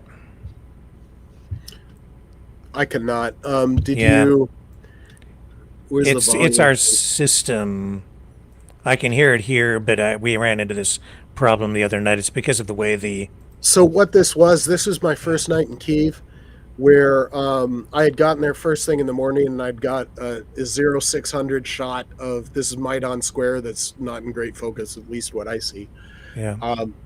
And that later that night, as I was trying to sleep, an air raid siren went off, and I've got an app on my phone that warns the citizens of Ukraine of any incoming direct fire, like artillery or rocket or drone or cruise missile, and it'll tell you what type is headed your way. Even it'll give you a count if they have it. But it's another thing entirely to have an air raid siren go off. And this is, like I said, the relatively safe downtown Kyiv. They do still get incoming. The vast majority of it, at least aimed at the city, gets shot down long before it gets near the city. But they do still get the occasional hit in Kyiv. Yeah, I can't share the audio that way. But can you imagine living in a nation where, and when I was there, this was 2 or 3 times a night, and it was almost like clockwork. It's like the Russians were trying to deprive Ukrainians of sleep, which again is not dumb. There was usually one somewhere around midnight, usually one somewhere around 3, and usually one somewhere around 6, 5:30. So day to day, what were you observing there? People just living, kids going to school, going out shopping, is there any sense of normalcy? Yeah, there was. There's a curfew midnight to 5 for very good reasons. There's still assassins and saboteurs that are on the prowl, and that's a little easier under the cover of night, and if there's like a nightlife to give them even further cover, so there's a curfew. But for the most part, it's just people doing their thing. This is an old travel habit of mine of if you don't know what to do, look around you and see what the locals are doing. There's another more pleasant side to that, is eat and drink what the locals are eating and drinking if you want the actual good stuff and taste of the culture. But for my cues for what to do on the air raid sirens, I looked around. And then, of course, I'm looking at my app. But nobody I was around was going to a shelter while I was there, at least in Kyiv. Because while I was there were no serious threats. There were at most a couple of shaheeds heading towards the city. And for the most part, those have been neutered. There's still a dozen or two that head into Ukraine every day. I don't know how much damage those do, but they do still eat up Ukrainian defenses in time, and obviously cause air raid sirens. So they're, people are losing sleep because it's hard to not get woken up by that. So let's just go through some more of these photos here. Yeah, this is that building I mentioned earlier that you can see shrapnel damage on the building. To the right, and then on the street is where one of the cruise missiles landed, and that's just a cross street, like you would see in an old European downtown. Directly behind the perspective of this picture is Shevchenko Park. If people want to Google it to know exactly where that is, Shevchenko Park in the middle of Kyiv is where this is. You're looking at the I think its translation is Polytechnic University, is that building right in front of you, but don't quote me. It's some version of technological university. Directly behind me, Shevchenko Park is that section of the park was a playground that there were 2 cruise missiles that hit, and the other cruise missile hit the playground. It was at night, so there were no children there, but that's what we're looking at. That university building has shrapnel damage that's not urgent because it's not structural. They probably had to replace the windows. This is funny because it's the Ukrainian Farmer Brigade, where the joke about Ukrainian farmers is, hey, ask me about my tractor. Also, I have a Russian tank you can see. There's a dark side to this as well, where about 6 months ago, Ukraine became officially the most landmined nation on the planet. So Ukrainians are up-armoring their tractors and making them radio-controlled, because before they can plow their field and plant the crop, they have to demine it. So there's a little bit of a dark side to that, but still the Ukrainian tractor dragging a dead Russian tank is iconic. That's one of those iconic images of this war. This is the city of Poltava. I saw this at sunset on my way away from Slovyansk, back to Kyiv. It's just picturesque. It's hard to see from the picture. I was trying to take a good picture, and this is the best I got, but it's got the beautiful church on the hill and the picturesque village, smallish city in the valley. There's farms all the way around, hilly terrain. It's beautiful country. But it's one of those things that, America's would remember their small towns or, whatever neighborhood they grew up in. This is one of those. It's far enough from the war that it's relatively untouched, but, what are you defending kind of a picture. Right. What is that? This is on the road in between Slovyansk and Izium. So this had been under Russian control. This was part of what, this is very close to Izium. So this is very near one of the mass graves, that this was one of the torture chambers, and a mass grave nearby. It used to be a church. Yeah. This is a minefield at sunset. It's hard to tell, but if the field has been plowed, you can walk on it. If it is not plowed, do not walk on it. Just, sage advice. And we've seen this. The quadcopters, Baba Yaga. This is the front of that university in Slovyansk that I mentioned earlier. I took several pictures of the university. That sign up front is it's hard to tell from this picture, but there's a QR code on there and a couple other bits of information that the building is no longer serving as a school. However, the university is still operational. It's just 100% online. That's the same university building. Baba Yaga again, same university building. This is that Polytechnic University near Shevchenko Park that I took several pictures as I was driving by. That the other picture with the shrapnel damage is to the right, just past those trees. Stray dogs in Slovyansk. This is one of the apartment buildings in Kyiv that had been greatly damaged. Excuse me. I couldn't decide if they were trying to repair it or they were going to tear it down.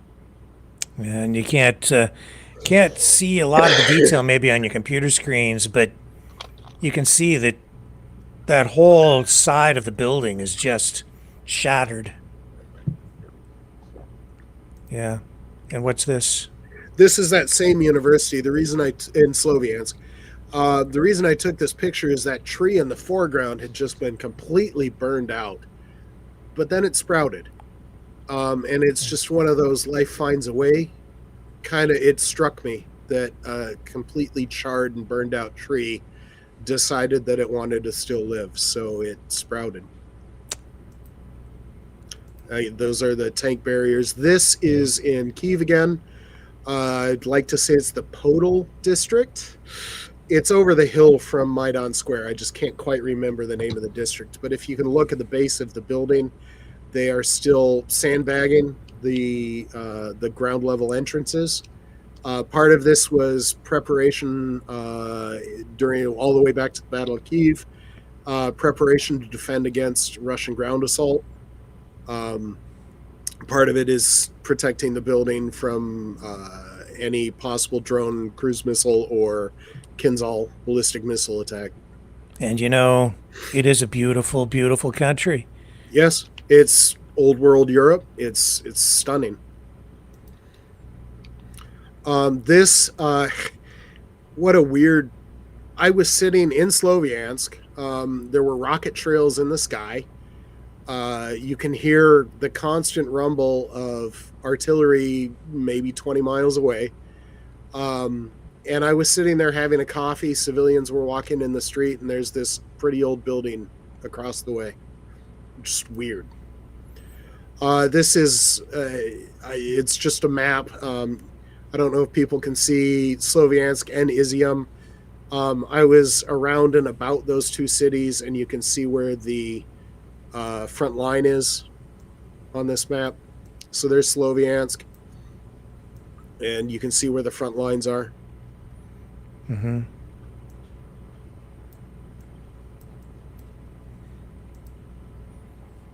Oh, this is actually an interesting picture. So this is in Maidan Square, central Kyiv, the direct center of the picture. That's the presidential palace.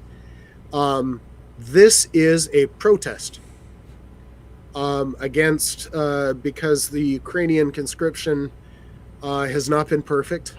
They've had some problems.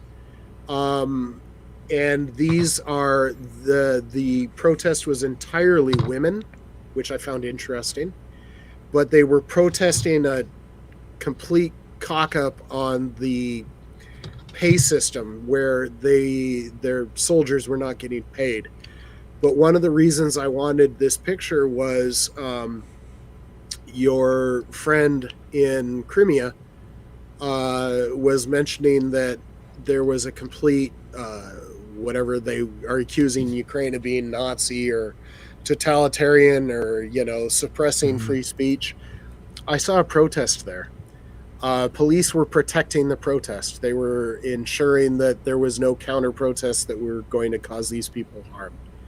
These are patriotic Ukrainians that just want Ukraine to do it right.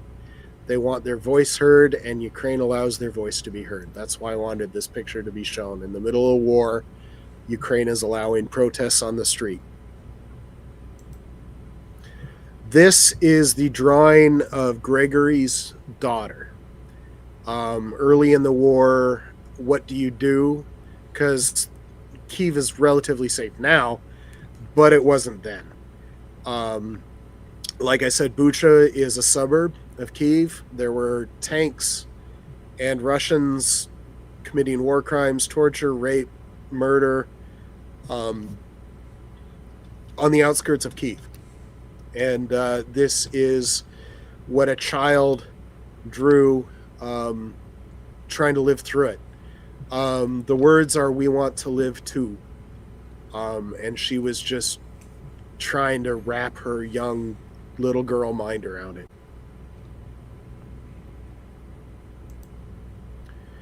This is Juice, who was a MiG-29 Ukrainian MiG-29 pilot, one of the very real pilots that the mythology of the Ghost of Kiev was built upon.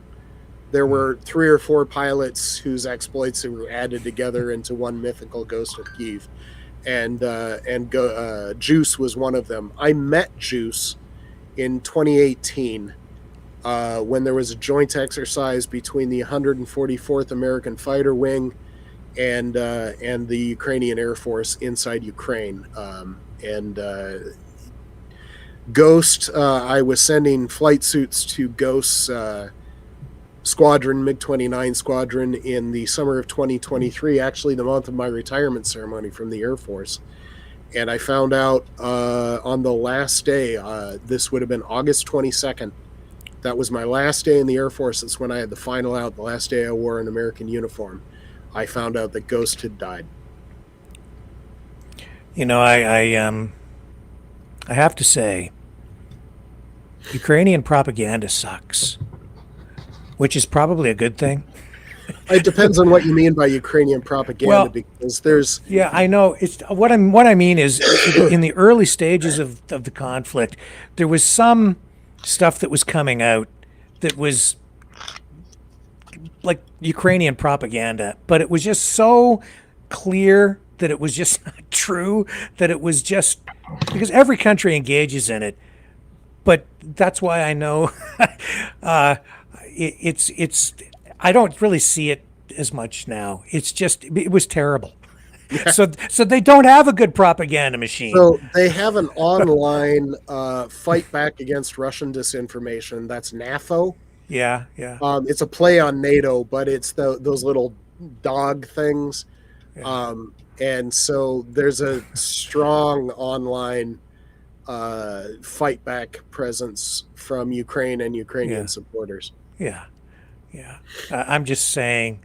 Oh, yeah. The Russian machine is finely tuned, and it's global in scale, and it's just incredibly sophisticated. But this stuff, like, you know when it's Ukrainian propaganda because it's just so. I mean it in a constructive way. Sure. Is what I'm saying. Okay. Anyway. Honestly, I think at the end of the day, propaganda is a losing proposition. But yes. Yeah, because the truth eventually comes out, and once it does, you look like a jerk. So, yes, yeah. Anyway, we That's saw that the same before, and what's this is one another here? statue that had been sandbagged up. Do you have that video of Gregory playing? I sent you a YouTube link, maybe. Let me just. Man, there were so many. Sorry, man. That's okay. So here, I'll see if I can get it here. You sent it to me. I sent you a YouTube link on text. It probably. Okay. Let me see if I can find it, and I can just send it to you again. Yeah, or maybe you can even just share it from your window. And I'll put it up on the screen. Not that one. Oh, maybe I didn't share it with you. Here's one. I've got it. Oh, yeah, there it is. I've got it. I just have to... Yeah, it was up there pretty far. Email myself the link. I'll tell you what, folks. Why don't we take a little, very short break. I'll get this queued up, and we'll share it with you when we come back on the other side, okay? It's good. I need a little break, too. All right. Hang on, folks. We'll be right back after this.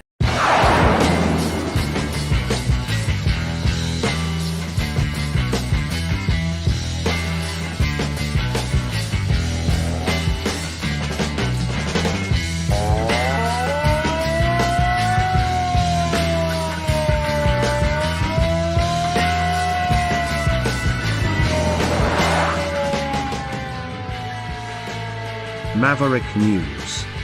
Fighting for freedom.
Maverick News. The world is watching. He's a fighter. He's a survivor. President Trump, defiant, strong. He is determined to make America great again. Pay tribute to the 45th President of the United States with this collectible t-shirt from the Maverick News Memorable Moments collection. Even a would-be assassin's bullet could not stop him. Instead, he emerged with his fist in the air ready to fight. For freedom. Get your Trump Fighting for Freedom t-shirt with any donation of $30 or more to Maverick News. There are two iconic artistic designs to choose from. But there is only one way to get these. Donate at freedomreporters.com. Support free speech, free media, Support Maverick News. Call 1-866-248-1490 or order online at supergeeks.tv.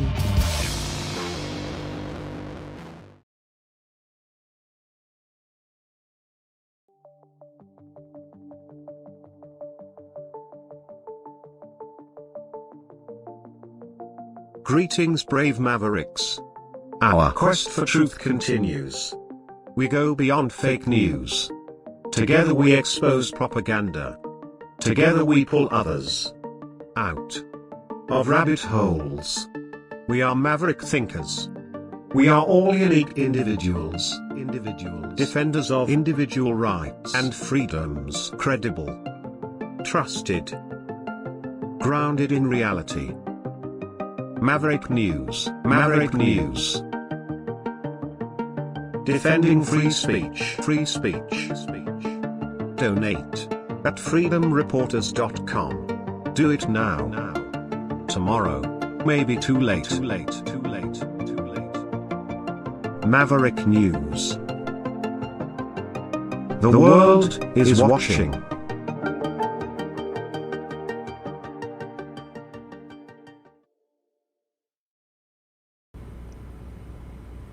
Okay, let's bring Mike back. There he is. Oh, you're chopping your head off. Yeah, I leaned back, sorry. It looks like I've attracted at least one Russian troll in Violet Mountain, so I must be doing my job. Oh, I'm not really looking in there. In the chat. No, I didn't until just recently. So did you find that video of I did. Gregory? Yes, I did. So it's one of those things that this is an idiom before you hit play. Hopefully the audio will play. It will. But for this, yeah. This is in the middle of Izium. The place is just tore up.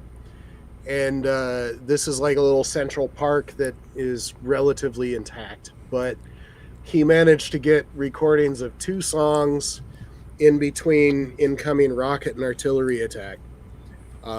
So it was interesting, but it was just a little burst of humanity because frontline soldiers were most like 99% of the people that could hear this, and it was one of those things that when you're in it up to the gills day after day, just 2 minutes of music can sometimes make all the difference in the world, Yeah. Well, let's listen. О, яка ж ти у мене гарна, і сьогодні буде ніч непроста. Я коплю тобі білі троянди, поцілую в солодкі вуста. Ой, яка ж ти у мене гарна, і сьогодні буде ніч непроста. Сьогодні можемо довго гуляти, завтра зранку можна поспати. Підем на площу, там буде концерт, мене в кармані з грошима конверт. І я куплю тобі білі троянди, поцілую в солодкі вуста. Ой, яка ж ти у мене гарна, і сьогодні буде ніч непроста. Я куплю тобі білі троянди, поцілую в солодкі вуста. Ой, яка ж ти у мене гарна, і сьогодні буде ніч непроста.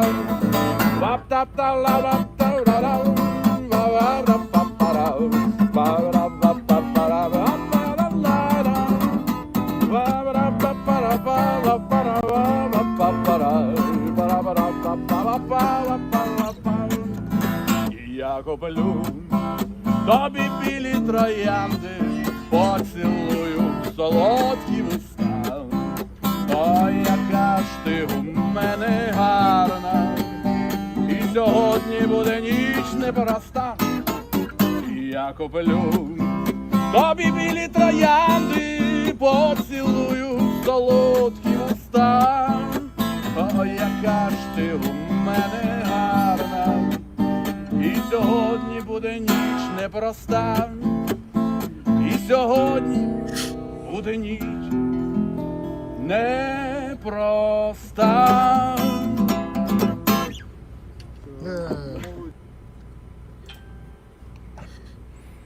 So, yeah, Gregor's been a friend of mine since 2017. He saw combat in the Battle of Kiev in 2022, and he's been in the fight.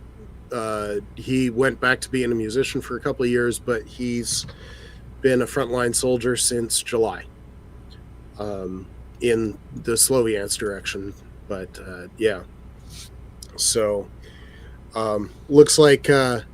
looks like one of your guys got mad at me, but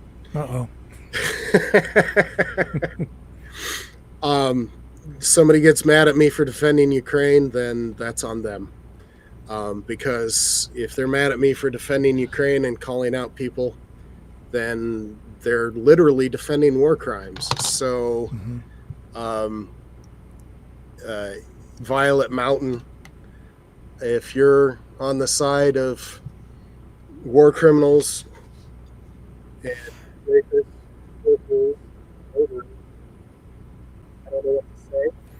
You might need to check your priorities and your moral compass. Yeah. At the end of the day, what you have here is the people of Ukraine who want to have their own country. They want the right to self-determination. They are fighting for freedom. Now, our Vladimir Putin can portray them any way he wants. He can cast them as Nazis if he so chooses. But always ironic because Zelensky has family members that died in the Holocaust, so that's a bit ironic. It is, and it's just not an argument that holds water when it's really put up to scrutiny. And I don't know, Mike. I just I pray for the future, and that young girl who did that piece of artwork. What was the translation on that again? We deserve to live.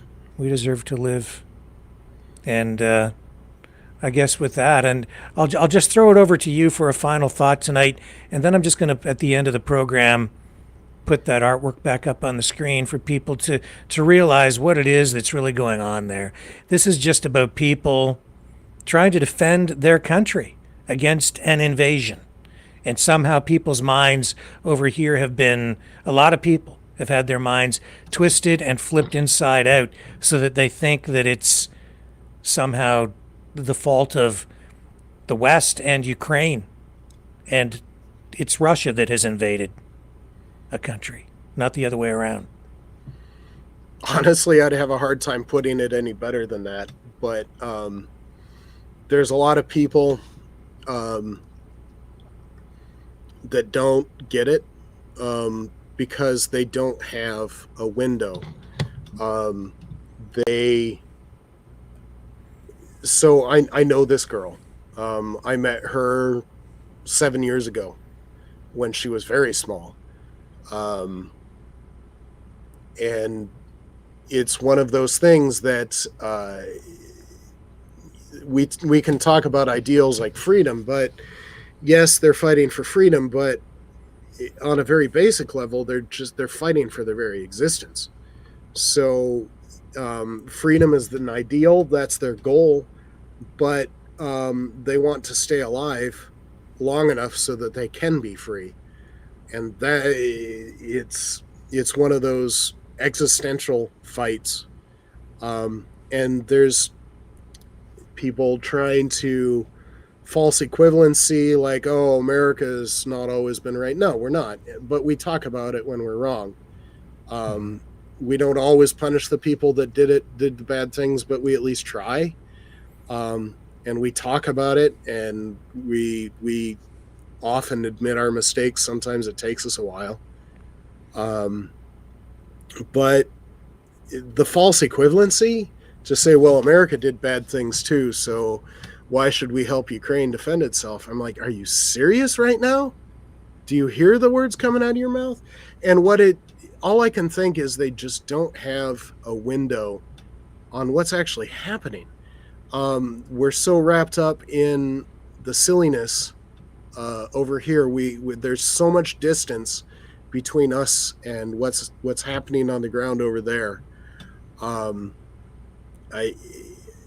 In some ways, I actually feel sorry for these people, but at the same time, that sort of disconnect, and I'm going to call it ignorance, possibly willful ignorance, is dangerous.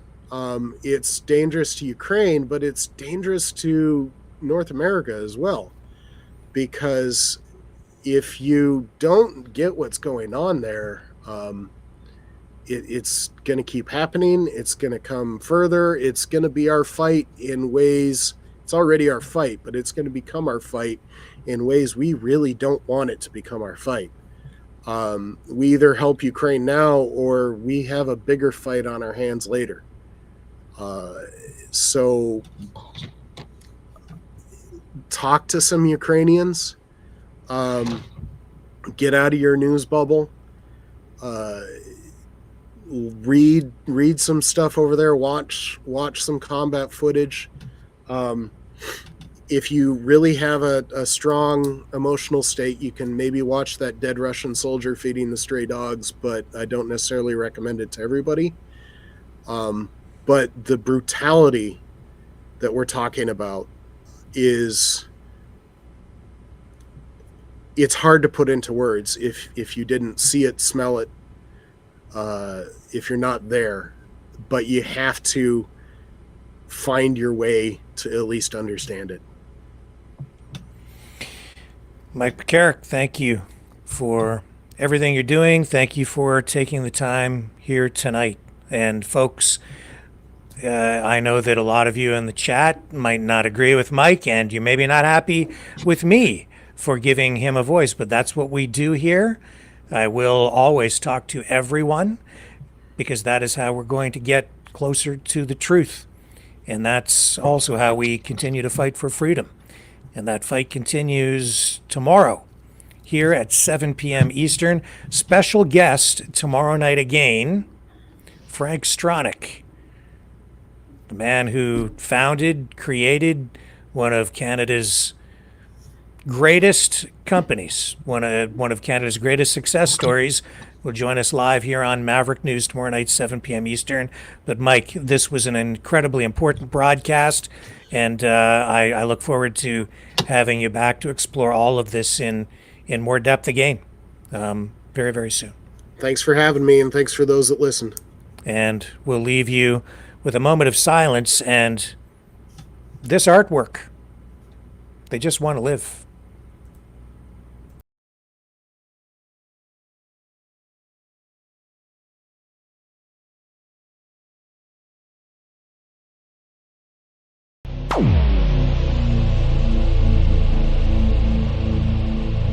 This has been a Maverick Multimedia production.